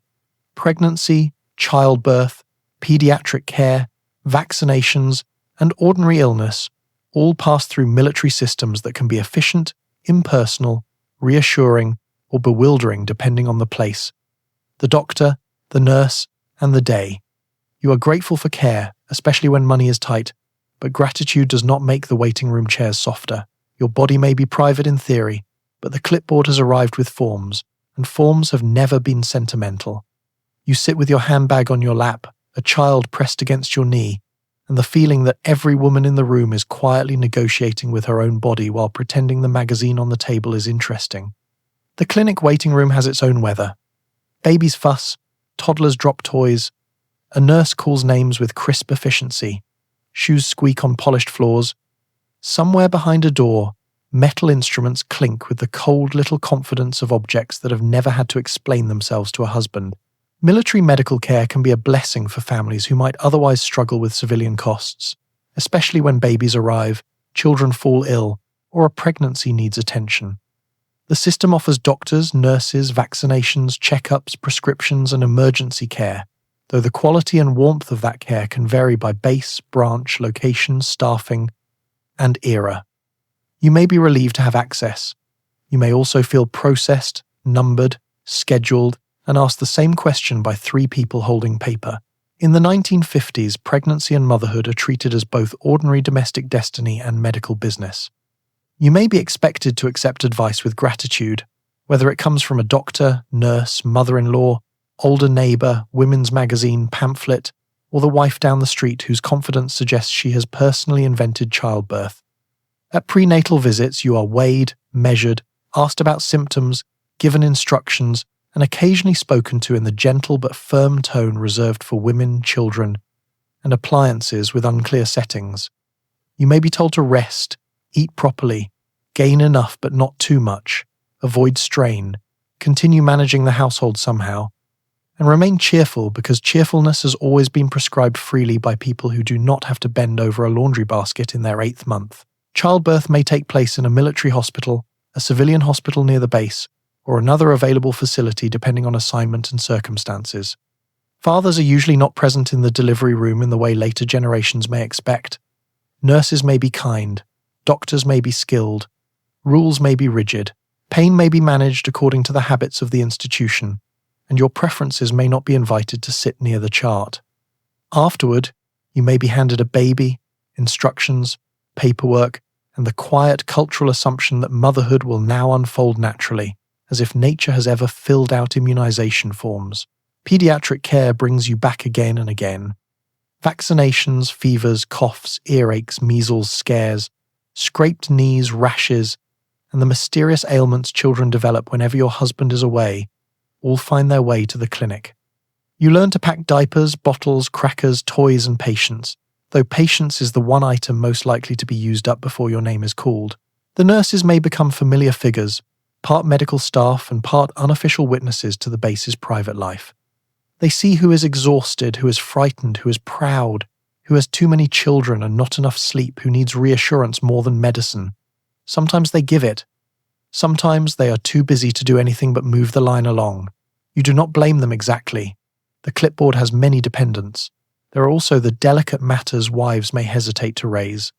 Nerves, fatigue, sadness, pregnancy fears, marital strain, birth control questions, pain, bleeding, or the heavy loneliness that can settle after a baby arrives may all be difficult to describe in a room where the next patient is coughing outside the door. The 1950s do not always provide generous language for women's emotional strain. A wife may be told she is tired, run down, anxious, or simply needs rest, which is charming advice in a household where rest has no forwarding address. Race and rank shape the experience too. A senior officer's wife may be treated with extra courtesy. A young enlisted wife may feel less able to question a doctor. A black wife may face prejudice within military and civilian systems alike, even when official care is available. A war bride may struggle with language, assumptions, or medical customs that make her feel both visible and unheard. The clinic is practical, necessary, sometimes humane, sometimes blunt. By the time you leave, you may carry a prescription, a sleeping baby, a vaccination card, instructions you half remember, and the sense that your body has been entered into a filing system. The care may be real, the chair may still be hard, the clipboard, having learned everything except how tired you are, has already moved on to the next woman. The command picnic is announced as relaxed, which is how you know to begin worrying. You pack children, napkins, something respectable in a covered dish, and an expression suggesting that standing in damp grass near senior officers is exactly how you hope to spend Saturday. These events can be genuinely pleasant, full of games, laughter, food, music, and the useful relief of seeing other families outside stiff formal rooms. They can also be social inspections disguised as leisure, where your husband's world and your domestic performance meet beside the potato salad. Everyone is off duty, except somehow everyone is still watching. The morning begins with a question of food, because every social structure eventually reveals itself through covered dishes. Potato salad is dependable but dangerous in heat. Deviled eggs are popular but fragile, tiny yellow boats carrying both hospitality and bacteria toward destiny. Baked beans travel well. Cake says effort. Jellied salad says you own a mold and are not afraid to use it. You choose carefully, aware that nobody will officially score the dish, which is exactly how you know the scoring has already begun. A command picnic in a 1950s military community may be held near a parade ground, recreation area, lake, park, base club lawn, or patch of grass that has been promoted to festive through folding tables and optimism. There are paper plates, thermos jugs, lemonade, coffee, blankets, picnic baskets, children running, men in short sleeves or casual uniforms, and wives in summer dresses trying to look comfortable while sitting in positions that respect both modesty and ants. The event is meant to build morale, soften hierarchy, and remind everyone that the command is one big family, a phrase that sounds warm until you remember some families also have seating arrangements based on rank. Your husband may tell you not to worry. It is just a picnic. He means well. He may even believe it. You, however, know that casual events are often formal events wearing grass stains. The commanding officer may be there, his wife may be there. Supervisors, junior officers, senior enlisted men, children, clerks, chaplains, and the woman who remembers last year's shortage of forks may all be circulating with paper cups. You must greet people properly, keep track of children, serve food without appearing possessive, eat enough to show friendliness, not so much that your dress tightens, and laugh at outdoor jokes whose natural habitat should perhaps have remained indoors. Children become mobile ambassadors of family discipline. They must not spill lemonade on a senior officer's shoes, knock over the cake, fight near the flag, insult another child's sandwich, or announce loudly that their father said Major Turner talks too much. You warn them in a low voice that contains the whole history of maternal diplomacy. They run off anyway, because childhood has never recognized command protocol as binding. Games may be organized. Sack races, three-legged races, softball, horseshoes, tug-of-war, or children's contests appear, and suddenly adults who spend all week behaving with military seriousness are cheering a man who has fallen in a burlap sack. There is relief in this. Laughter loosens things. A stern superior becomes a father wiping mustard from his sleeve. A shy wife becomes funny over a spilled cup. A newcomer finds a friend near the watermelon. Not everything is performance. Some of the day is truly pleasant. Sun on grass, children tired in the good way, plates balanced on knees, the smell of charcoal, cut fruit, warm potato salad, and the soft buzz of conversation. Military families need these moments. They need reminders that life is not only orders, clinics, moves, budgets, and waiting. But even pleasure has its little observers. A wife who drinks too much may be remembered. A wife who refuses every game may seem aloof. A wife who talks too long with the wrong man may become a story by Monday. A wife who arrives without food may be pitied, forgiven, or entered silently into the great domestic ledger. Clothing matters too. Too dressy and you look vain. Too plain and you look careless. Too casual and someone's aunt will feel the republic wobble. You choose a cotton dress, comfortable shoes, perhaps a cardigan, and the expression of a woman prepared to enjoy herself responsibly. Rank moves through the picnic in softened form. Officers may stand near officers. Enlisted families may gather with familiar faces. Children mix more freely than adults, which is one reason adults keep inventing rules. Race may shape the gathering depending on base, region, command culture, and the larger segregated world pressing in from outside the fence. Officially cheerful events can still reveal who is included easily and who must work harder to belong. By late afternoon, the plates are limp, the children are dusty, the lemonade is warm, and the potato salad has entered the stage of existence where everyone politely stops mentioning it. You pack containers, collect toys, thank the hostess, compliment the organization, and locate one child with grass in his hair and no explanation worth believing. Driving home, your husband may say that went well. You may agree. It did. Nobody cried near the colonel, the dish came back mostly empty, and the family has survived leisure under command supervision. Relaxation, properly managed, has completed its inspection. On base, a rumour can travel from laundry room to club foyer with the speed of a well-trained courier. You learn that privacy is not absent exactly. It is simply thin, shared, and occasionally leaning against the fence talking to Mrs. Parker. In a tightly connected military community, reputation matters because it can affect friendships, invitations, command impressions, and the vague but powerful sense of whether a family is managing properly. A wife may be judged for drinking, spending, flirting, complaining, working, not working, disciplining children, keeping house, attending functions, or being too quiet at coffee. The hallway hears everything, and it has no security clearance. It begins with something small, because gossip prefers not to announce itself in uniform. A car was seen outside someone's quarters after dark. A wife left the clinic looking pale. A husband has been staying late. A child repeated a strange sentence at school. A woman bought an expensive dress at the exchange, and everyone knows her husband is not due for promotion yet. A neighbour cried while taking in sheets. None of these facts may mean anything. Together, however, they enter the community mind and begin applying for meaning. Base life in the 1950s often places families close together, physically and socially. Walls can be thin. Yards can be shared. Laundry lines face each other. Children carry information with the innocence of untrained messengers. Wives see each other at the commissary, clinic, chapel, club, school, playground, exchange, and mailbox. There are many chances to notice things, and noticing is one of the few entertainments that costs nothing. The trouble is not always malice. Much of the talk begins as care. Is she all right? Does she need help? Did the baby come early? Has he shipped out? Should we bring supper? A military community survives through information, and sometimes information must move quickly.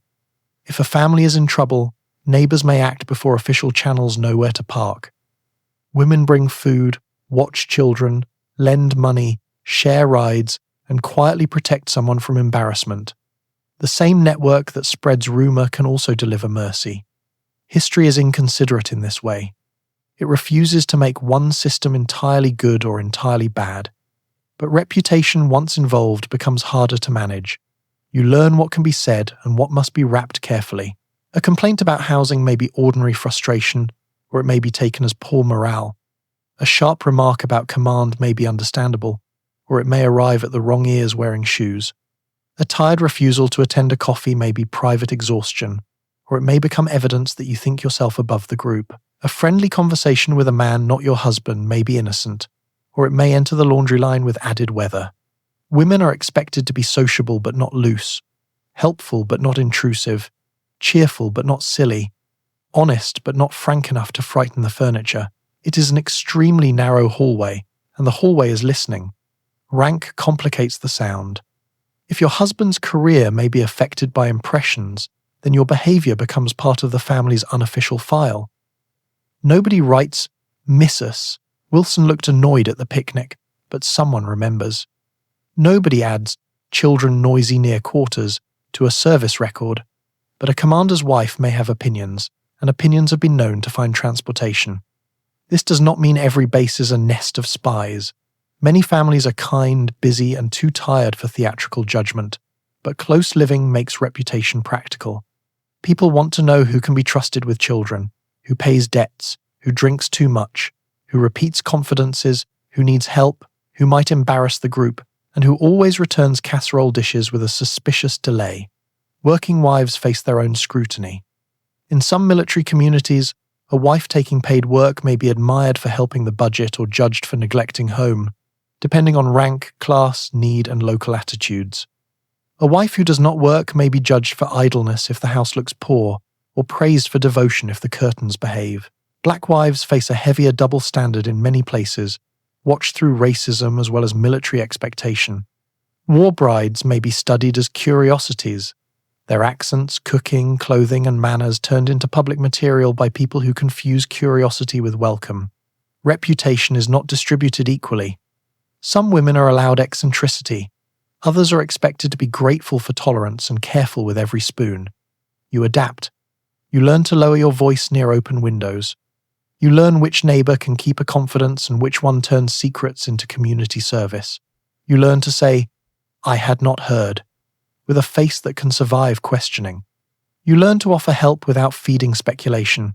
You learn, slowly, that privacy is not only a door you close, it is a language you speak.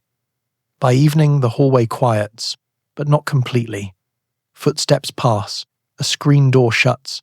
Somewhere, two women pause near a fence and exchange news in tones soft enough to sound harmless. The base may guard its gates carefully. Inside, information has already found 3 exits. The Cold War does not always arrive with sirens. Sometimes it arrives as a pamphlet in the drawer beside the measuring spoons, a school drill your child describes over lunch, a radio announcement, an evacuation route, or a neighbor who says her husband thinks everyone should know where the canned goods are. In the 1950s, civil defense asks American families to imagine atomic disaster while continuing to make dinner, polish shoes, and remember birthdays. As a military wife, the fear can feel both distant and personal, because your household is tied to the very machinery the enemy newspapers keep mentioning. You store beans, check batteries, and try not to stare too long at the sky. The pamphlet is usually calm, which is how you know it has terrible things to say. It may explain shelter, supplies, warning signals, family plans, first aid, food storage, water, flashlights, blankets, radios, and what to do if the impossible arrives with official instructions. The drawings are tidy, the sentences are firm, the tone suggests that catastrophe may be manageable if everyone has remembered a can opener. You place it in the kitchen drawer because that is where household reality keeps its tools, measuring spoons, string, matches, twist ties, extra buttons, a pencil stub, and now the end of civilization, folded neatly beside the recipes. The 1950s are full of civil defense language. Schoolchildren practice duck and cover drills, communities test sirens, newspapers and radio programs discuss preparedness. Families are encouraged to consider shelters, supplies, evacuation routes, and the possibility that the modern world, having invented appliances, television dinners, and suburban lawns, has also invented a fear large enough to sit over all of them. For military families, the worry can have a sharper edge. Bases, ports, airfields, shipyards, and defense installations are not abstract places on maps. They are where your husband works, where your paycheck begins, where your children ride bicycles, and where your grocery privileges wait behind a gate. If war comes, the base may not be merely nearby. It may be the reason anyone looked at the town in the first place. You do not say this aloud too often. The children need lunch. Still, preparedness enters the house. You consider canned goods. Beans, peaches, soup, evaporated milk, crackers, coffee, water containers, candles, matches, batteries, first aid supplies, blankets, and a radio. The list sounds practical until you imagine using it for the reason intended, and then the soup becomes philosophical. You ask where the safest part of the house might be. A basement, if you have one. An interior hallway, if not. A shelter nearby, perhaps. In some communities, fallout shelters are discussed with the confidence of men drawing lines on paper. In many households, the actual plan is less certain. Gather the children, stay calm, listen for instructions, and pretend that the family dog will not choose that moment to become a constitutional problem. Your child may come home from school and demonstrate ducking under a desk. He may describe it cheerfully, because children can turn anything into a game until adults ruin it by understanding. You listen, praise his good sense, and make a sandwich while your chest tightens. The sight of a child practicing for atomic danger is one of those historical images that sounds absurd until you remember it was also normal. People adjust. That is the remarkable and troubling thing. They learn to live beside the unthinkable by giving it a shelf in the pantry. Military wives talk about preparedness with different tones. Some laugh, some plan, some dismiss it.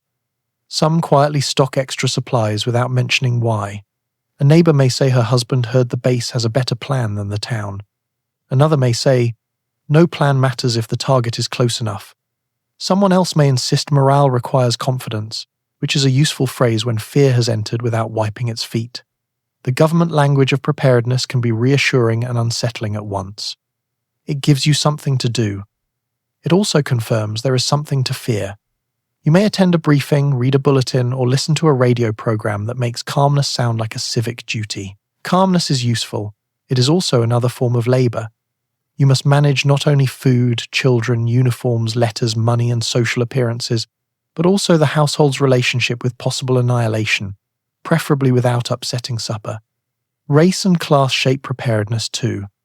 Families with money may discuss private shelters, stockpiles, extra space, or cars ready for evacuation. Families with little money may be told to store supplies when there is barely enough shelf for next week's groceries. Black families in segregated towns may wonder which shelters, schools, hospitals, or civic plans will actually include them when ordinary peace already does not. The pamphlet does not always answer such questions. It has diagrams to attend to. By evening, the kitchen is ordinary again. The beans are in the cupboard, the flashlight is tested, the radio sits on the counter, full of music, news, and the possibility of interruption. You stir dinner, listen to children quarrel, and look once toward the window, not because anything is happening, but because the age has taught you that the sky is now part of domestic management. The drawer closes softly. Inside it, civil defense waits between the measuring spoons and the string, where every sensible household keeps its apocalypse. The base gate turns ordinary errands into a small ceremony of permission. You slow the car, reach for identification, smile politely, and pass through a boundary where the civilian world becomes the military world, and everything from grocery shopping to visiting a friend carries a faint official edge. The guard may know your car, your husband's unit, your children's faces, and possibly how often you have gone out this week, which is more information than any gate should emotionally possess. The identification card is practical, necessary, and useful. It is also a small rectangle reminding you that your access to this world comes through marriage, paperwork, and someone else's orders. The gate is never just a gate. It is a pause, a checkpoint, a reminder, and occasionally a place where your entire morning depends on whether the card is in the handbag you chose or the handbag you abandoned near the dresser. You approach in a sedan that smells of vinyl, dust, crayons, and groceries, with a child in the back seat asking why the man has a rifle or whether soldiers ever get tired of standing. You answer softly, because the guard can hear more than children understand. He may be young, bored, polite, strict, sunburned, freezing, or carrying himself with the solemn authority of someone who can stop a station wagon full of milk, laundry, and irritation. You show your identification. He looks, nods, waves you through. The whole exchange takes seconds, but it gives the errand an official spine. In the 1950s, military installations are part workplace, part town, part fortress, part bureaucracy, and part extended neighborhood. The gate marks the edge of that complicated world. Inside are commissaries, exchanges, clinics, chapels, housing areas, offices, parade grounds, motor pools, airfields, docks, schools, clubs, and the daily machinery of service life. Outside are civilian streets, local shops, relatives, landlords, schools, prejudice, freedom, curiosity, and sometimes prices that make the commissary look like a patriotic miracle. You move between the two worlds often, but the gate makes sure you remember they are not the same. Your identification card matters because it proves you are allowed to enter as a dependent. That word, dependent, carries a whole arrangement inside it.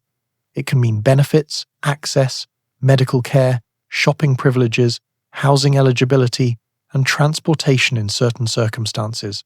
It can also feel like a label pinned quietly to your adult life.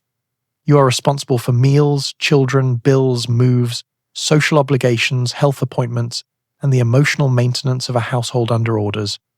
Yet the card that opens the gate says your official status comes through someone else. Marriage has become a credential. Love, naturally, has been asked to laminate itself. You learn to guard the card carefully. Without it, errands become difficult. A forgotten card can turn a simple trip to the clinic or commissary into an explanation at the gate, while the child in the back seat begins dismantling patience. A new wife may not yet know the procedure and feels exposed under the guard's glance. A seasoned wife produces the card with smooth efficiency, having accepted that life now includes paperwork at the edge of groceries. The gate also teaches you who is watched and how. Guards may recognize regulars. They may notice if your husband is away, if you return late, if a new car appears, if guests arrive, if a taxi brings someone who looks uncertain. This can be reassuring. Bases need security. Families may feel safer inside a controlled perimeter, especially during Cold War tension or when living in unfamiliar places. But safety has a way of keeping notes. You may feel protected and observed at the same time, which is a very military combination. Guests complicate the ritual. Relatives visiting from home may need passes, directions, explanations, and reassurance that the guard is not personally suspicious of Aunt Helen's hat. Delivery men, civilian workers, repair crews, local friends, and neighbors from town may all encounter the gate as a barrier that sorts people into allowed, questioned, escorted, or turned around. If you are overseas, the boundary may feel even stronger, separating the American military community from the host country around it. If you are black, the gate may carry another irony. Inside the military world, your husband's uniform may grant certain forms of status and access. Outside, the local town may still enforce segregation or discrimination. The card can open one gate and fail entirely at another door. If you are a foreign-born wife, the card may prove belonging to the base, while civilians and other dependents still decide whether to treat you as belonging socially. Paper can authorize entry. It cannot guarantee welcome. Even so, there is comfort in the ritual. The guard waves, the road curves familiar, the children know the landmarks, the commissary waits, the school bell rings somewhere beyond the housing area. The base becomes recognizable through repetition, and the gate becomes part of the day's rhythm, like coffee, laundry, and the question of what to make for supper. By evening, you return through it again, tired, carrying groceries, clinic instructions, or one more committee assignment. The guard nods. You nod back. The nation has confirmed that you may bring the eggs home. If you are a black military wife in 1950s America, the base may offer some forms of stability and status while the surrounding country continues to sort dignity through segregation, exclusion, and insult. Your husband wears the uniform of a nation that may still deny your family equal treatment in housing, schools, restaurants, shops, medical care, or social life depending on region and circumstance. Military communities can be complicated spaces, sometimes more integrated than nearby towns in certain ways, sometimes carrying prejudice through rank, custom, housing rules, and quiet social barriers. You are asked to be patriotic, graceful, and patient while navigating both military hierarchy and American racism, which is a great deal to ask before the coffee is poured. The morning begins like any other military morning, with uniforms, breakfast, children, laundry, appointments, and the small domestic negotiations that do not pause just because the country has failed a moral examination. You button a child's coat, check the stove, fold a letter, and decide whether today's errands can be managed without meeting too much foolishness from strangers. On base, your husband's service may bring a certain respect. The uniform can open doors, establish status, and place your family inside a community built around duty, pay, housing, medical care, and the shared unpredictability of orders. Yet the same base may still reflect the prejudices of the larger American world. The armed forces are officially desegregated after the late 1940s, But official policy and daily life do not always shake hands immediately. Housing assignments, social clubs, schools, churches, restaurants outside the gate, local customs, and informal invitations may all reveal how slowly fairness travels when people are determined to make it walk. You may find friendship with other black wives who understand the double work required, keep the household steady under military pressure, and also protect your family's dignity in a society that keeps asking for evidence of worth you should never have had to provide. The base may offer a kind of middle ground. In some places, the military environment may feel more open than the surrounding town. Children may attend schools with children from different backgrounds. A clinic may treat your baby without the separate entrance found elsewhere. A commissary may serve you because your identification card says you belong there, but the same card cannot guarantee warmth. A clerk may be polite and cold. A neighbor may smile but never invite. A wives' club may speak of unity while somehow forgetting your name when committees are formed. You learn the difference between access and welcome. Access lets you through the door. Welcome asks whether you would like coffee. Outside the gate, depending on region, the rules may sharpen. Segregated waiting rooms, restaurants that refuse service, landlords with sudden vacancies that disappear when they see you, schools divided by race, beauty shops that do not serve black hair, and shopkeepers who watch too closely may all remind you that your husband's oath has not rewritten the local code. You may sit in the car with children while he runs an errand, because the place inside is not for your family. You may pack food before a road trip, not as a picnic, but as strategy. You may teach children manners that are not merely polite, but protective.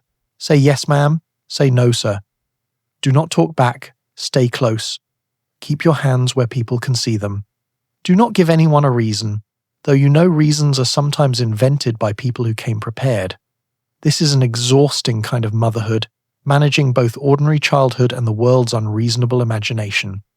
Within the military spouse community, respectability can become another inspection.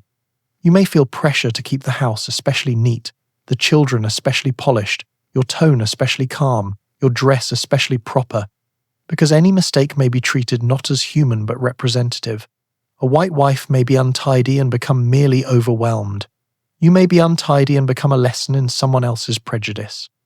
This is the double inspection. You are seen as a wife, a mother, a dependent, a neighbor, and also as a symbol by people who refuse to admit they are making symbols out of ordinary women buying flour. Still, there is resilience here, and not the sentimental kind that asks suffering to look pretty. There is practical resilience. Women sharing rides, exchanging hair care advice, helping new arrivals understand which shops are safe, which doctors listen, which officers are fair, which smiles conceal trouble, and which neighbors are actually kind. There is humor too, sharp, private, necessary humor, the sort that lets a woman survive a room without handing that room her whole heart. By evening, you may be tired in two languages of exhaustion, the military one and the American one. You set the table, hear your children laughing, and watch your husband's uniform hang by the door. The country may praise him in speeches and fail you in practice before supper. Somehow, you still make supper. History should perhaps write that down more carefully. If you are a Korean, Japanese, German, British, French, or other foreign-born wife of an American serviceman, arrival in the United States or life inside an American military community may begin with paperwork, curiosity, suspicion, kindness, loneliness, and the exhausting task of becoming legible to strangers. Your marriage may be love, survival, chance, devotion, or all of these at once, but other people may treat it as a public question they are entitled to examine.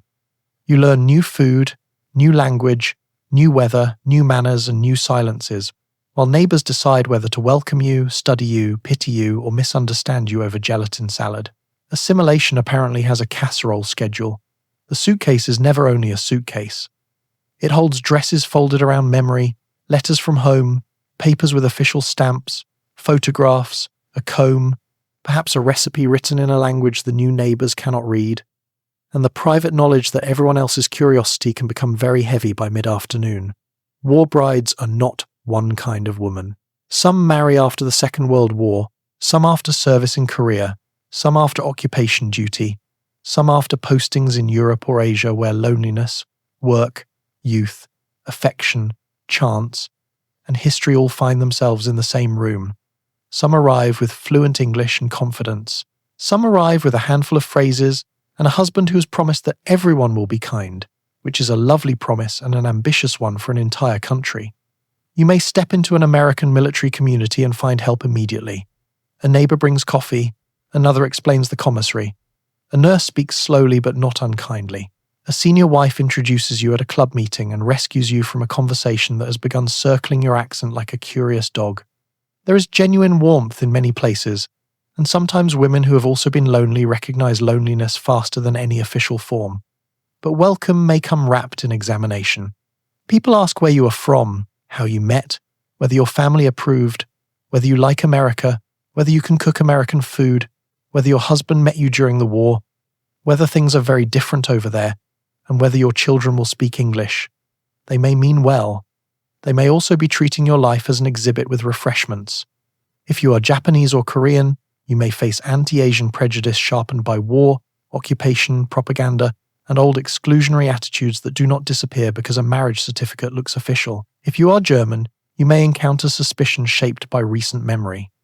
If you are British or French, you may be treated as more familiar, perhaps even charming, because prejudice has its own peculiar ranking system and calls it taste. Race, nationality, language, religion, and skin tone all affect how easily a foreign-born wife is accepted. So does the rank of the husband, the region of the base, the politics of the neighborhood, and whether the local women consider your cooking interesting or threatening to the proper destiny of canned soup. Domestic life becomes a translation project. You learn American measurements, shopping habits, brand names, holiday customs, school expectations, slang, manners, and the mysterious moral importance of bringing the right dish to a gathering. Jellied salad may appear before you in a ring mold, trembling gently, as if even the food is unsure about the future. You smile. You learn. You perhaps contribute something from your own kitchen and watch people decide whether to praise it as exotic, which is often a word meaning delicious but not yet trusted near the church cookbook. Language can be tender or cruel. A misunderstood word may become a joke. A strong accent may make people speak to you as if volume were grammar. You may feel clever in your own language and foolish in English, which is not foolishness at all, but the ache of being measured in the wrong instrument. Your husband may help, or he may underestimate how much work translation requires. He may love you deeply and still assume you will adjust because wives are expected to adjust. And military wives have been issued extra adjustment at the gate. Paperwork continues. Immigration forms, dependent status, medical records, identity documents, housing rules, naturalization questions, and letters from home form a second household made of envelopes. You may miss your mother most while doing something ordinary, like washing cups or hearing a song. Homesickness has timing of its own and enjoys arriving when dinner is nearly ready. If children come, their language, names, features, and family stories may become subjects other people feel free to discuss. You may become fiercely protective, not only of them, but of the parts of yourself the new country keeps trying to simplify. Yet you also build a life. You learn the bus route, the commissary shelves, the neighbor who is safe, the doctor who listens, the words for school forms, the recipe your husband misses, the recipe you refuse to abandon. You become more than a curiosity because you were always more than one. By night, the suitcase may be unpacked, but not entirely. Some things remain folded inside you. The community may call it adjustment. You may call it learning how to breathe in a room where everyone thinks your difference needs explaining. Promotion may officially belong to your husband's service record, but everyone knows a wife can feel it moving through the house. The right dinner, the right manners, the right children, the right attendance at functions, the right absence of scandal, and the right evidence of cheerful cooperation may not appear on any formal sheet. Yet they hover around career life like perfume in a closed room. You cannot sit before the promotion board. You cannot add points with a polished coffee service. But you may still sense that the household is part of the package, expected to demonstrate that the man in uniform comes with a properly managed domestic background and no loose buttons. The season begins quietly, with a remark from your husband, a glance at a calendar, a conversation stopped when the children enter, or a letter that makes him read the same paragraph twice. Promotion in military life carries pay, status, housing possibilities, responsibilities, pride, and the delicate rearrangement of how people say your name. It can mean relief in the budget, more pressure at work, a different table at the club, new expectations, and perhaps a move into quarters with better plumbing, which is the sort of ambition even the most restrained household manager might understand. You want him to do well. Of course you do. You also notice how his possible advancement begins making requests of you before it has become real. The house seems to sit up straighter. You check whether the curtains look tired. You consider whether the children have been too loud near the wrong porch. You accept invitations you might have refused if the future were not currently listening. In the 1950s, the military wife is often expected to support her husband's career through social grace, loyalty, volunteer work, family steadiness, hospitality, and a public attitude that suggests no order has ever arrived at an inconvenient time. This support may be informal, but informal expectations are sometimes the most durable because no one has to admit they exist. A man's record may not mention that his wife chaired a committee, welcomed new families, entertained properly, kept children presentable, or kept her complaints off the telephone. Still, people notice. Commanders notice families, senior wives notice wives, neighbors notice whether the household looks calm. The system may insist that promotions are earned by the serviceman alone, then quietly expect the wife to dust the atmosphere around him. Entertaining becomes part of the invisible file. A dinner for another couple, a coffee, a bridge evening, a holiday gathering, or a simple invitation to the right person can carry more weight than the menu admits. You plan food that is good but not showy, generous but not extravagant, tidy but not stiff. Roast chicken, ham, meatloaf, potatoes, salad, rolls, pie, cake, coffee. Perhaps something from a magazine that promised elegance and delivered 6 extra bowls. The table is set. The ashtrays are clean. The children are warned to be charming for exactly the length of time they are capable of pretending. Your husband says not to fuss. This is what men say when they have not counted napkins under pressure. The dinner may be pleasant, and often it is. People laugh. Stories are exchanged. The guest praises the coffee. You pass plates, read the room, refill cups, steer conversation away from politics, money, health, and any topic with the power to damage dessert. If the evening succeeds, it seems effortless. This is the old domestic trap. Effort is praised only when it disappears. If the roast is dry, the child cries, or someone mentions a forbidden rumor, the atmosphere tightens and no one writes it down. Not writing it down is not the same as forgetting. You may also feel the promotion season in your own friendships. If your husband rises, your social position may shift. Women who are equals may now watch you differently. A senior wife may expect more committee work, more hosting, more guidance of younger wives, more cheerful example. If he is passed over, the house may become tender and sharp. You may comfort him, manage disappointment, hide your own worry about money or status, and still make breakfast as though ambition has not burned the toast. The invisible file applies unevenly. Officers' wives may feel it strongly in formal social expectations, but enlisted wives know career pressure too. Advancement, training, re-enlistment, assignments, reputation, and whether the family is seen as steady or troublesome. Race and class shape the file's margins. Black military wives may be asked to demonstrate flawless respectability under prejudice that still refuses to call itself prejudice. Working-class wives may learn customs wealthier wives absorbed before marriage. Foreign-born wives may be judged for language, food, manners, or difference, while also expected to prove loyalty through adaptation. The ideal wife, like many ideals of the decade, is easier to perform if the world has been preparing you for the role since childhood. By night, after guests leave or forms are filed or rumors about promotion lists have passed through the base like weather, you clear cups from the table and notice the ashtray ring on the polished wood. Your husband's career belongs to him, and yet your hands smell of dish soap from its supporting documents. No board has evaluated you. Somehow, you feel reviewed. At night, when the base grows quiet, the flag has been lowered, the children are asleep, and the kitchen light reflects softly on the linoleum, the performance finally loosens.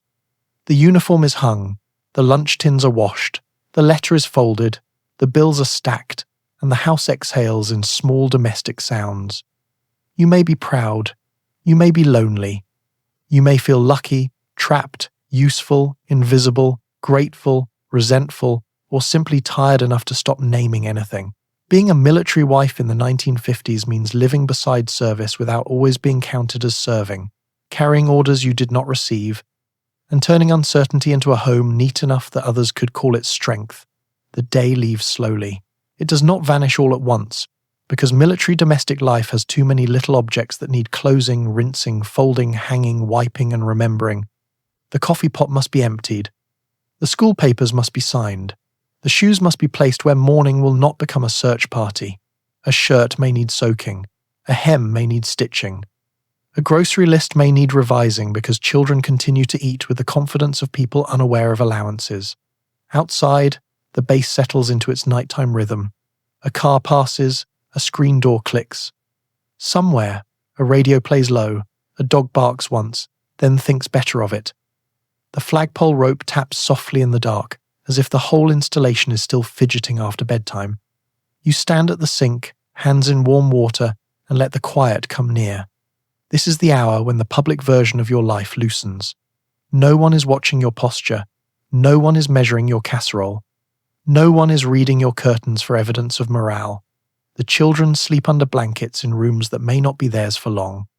Your husband may be beside you, away on duty, asleep in a chair, writing a note, reading orders, polishing shoes, or carrying his own silence from places you can only partly enter. If he is home, you may feel comfort in the ordinary signs of him. Cap on a hook, shaving brush by the sink, socks near the bed, newspaper folded badly, his voice asking whether you locked the back door. If he is gone, the absence has its own arrangement.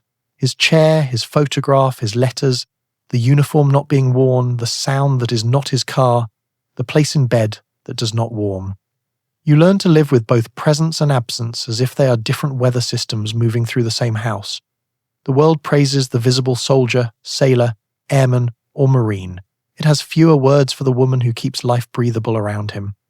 In the 1950s, this work is often assumed to be natural because wives are expected to be naturally patient, naturally frugal, naturally tidy, naturally maternal, naturally sociable, naturally willing to move, naturally calm, and naturally capable of locating a child's shoe while the nation considers readiness.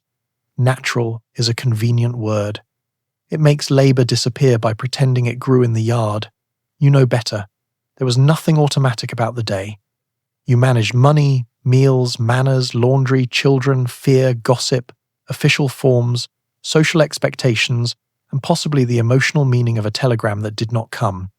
You made a home inside a system that could move it. You built friendships under the shadow of departure. You learned which smiles meant kindness, which meant inspection, and which meant the coffee was too weak but no one would say so. And still, the life was not only hardship. That matters too. There was pride in the flag at sunset, in the sharp crease of a uniform, in a child's drawing mailed across the world, in the neighbour who came without being asked, in the wives who laughed over laundry, in the first glimpse of a foreign harbour, in the relief of a safe return, in the kitchen warmed by ordinary supper after a week of worry. The past does not become more honest when we flatten it into misery. It becomes honest when we allow the tenderness and the unfairness to sit at the same table, even if one of them is hogging the roles. You may have loved parts of this life. You may have hated parts of it. You may have done both before lunch. Night allows such contradictions to stop standing at attention. The linoleum cools beneath your feet, the dishes dry, the bills wait without shame. Tomorrow may bring the clinic, the commissary, the gate, the coffee, the orders, the school, the iron, the letter, the command picnic, or the rumour that everyone will pretend not to spread. But for now, the house is quiet enough to belong to you. You turn off the kitchen light and leave the room in darkness, except for a thin line from the hallway and the small gleam of a polished shoe near the door. The base can have the morning. Tonight, at last, the silence reports to you.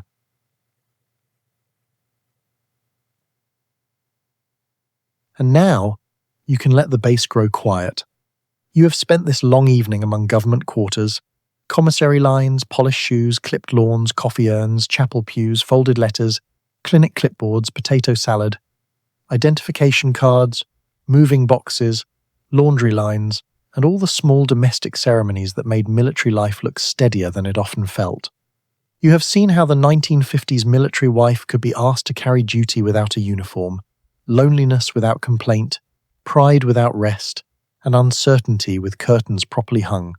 She might stretch a paycheck, comfort a child, wait for a letter from Korea, greet a superior's wife, pack a house by Thursday, and still make supper appear as if no part of the world had shifted under her feet. Not every woman lived the same story. Some found friendship, travel, structure, medical care, pride, and community.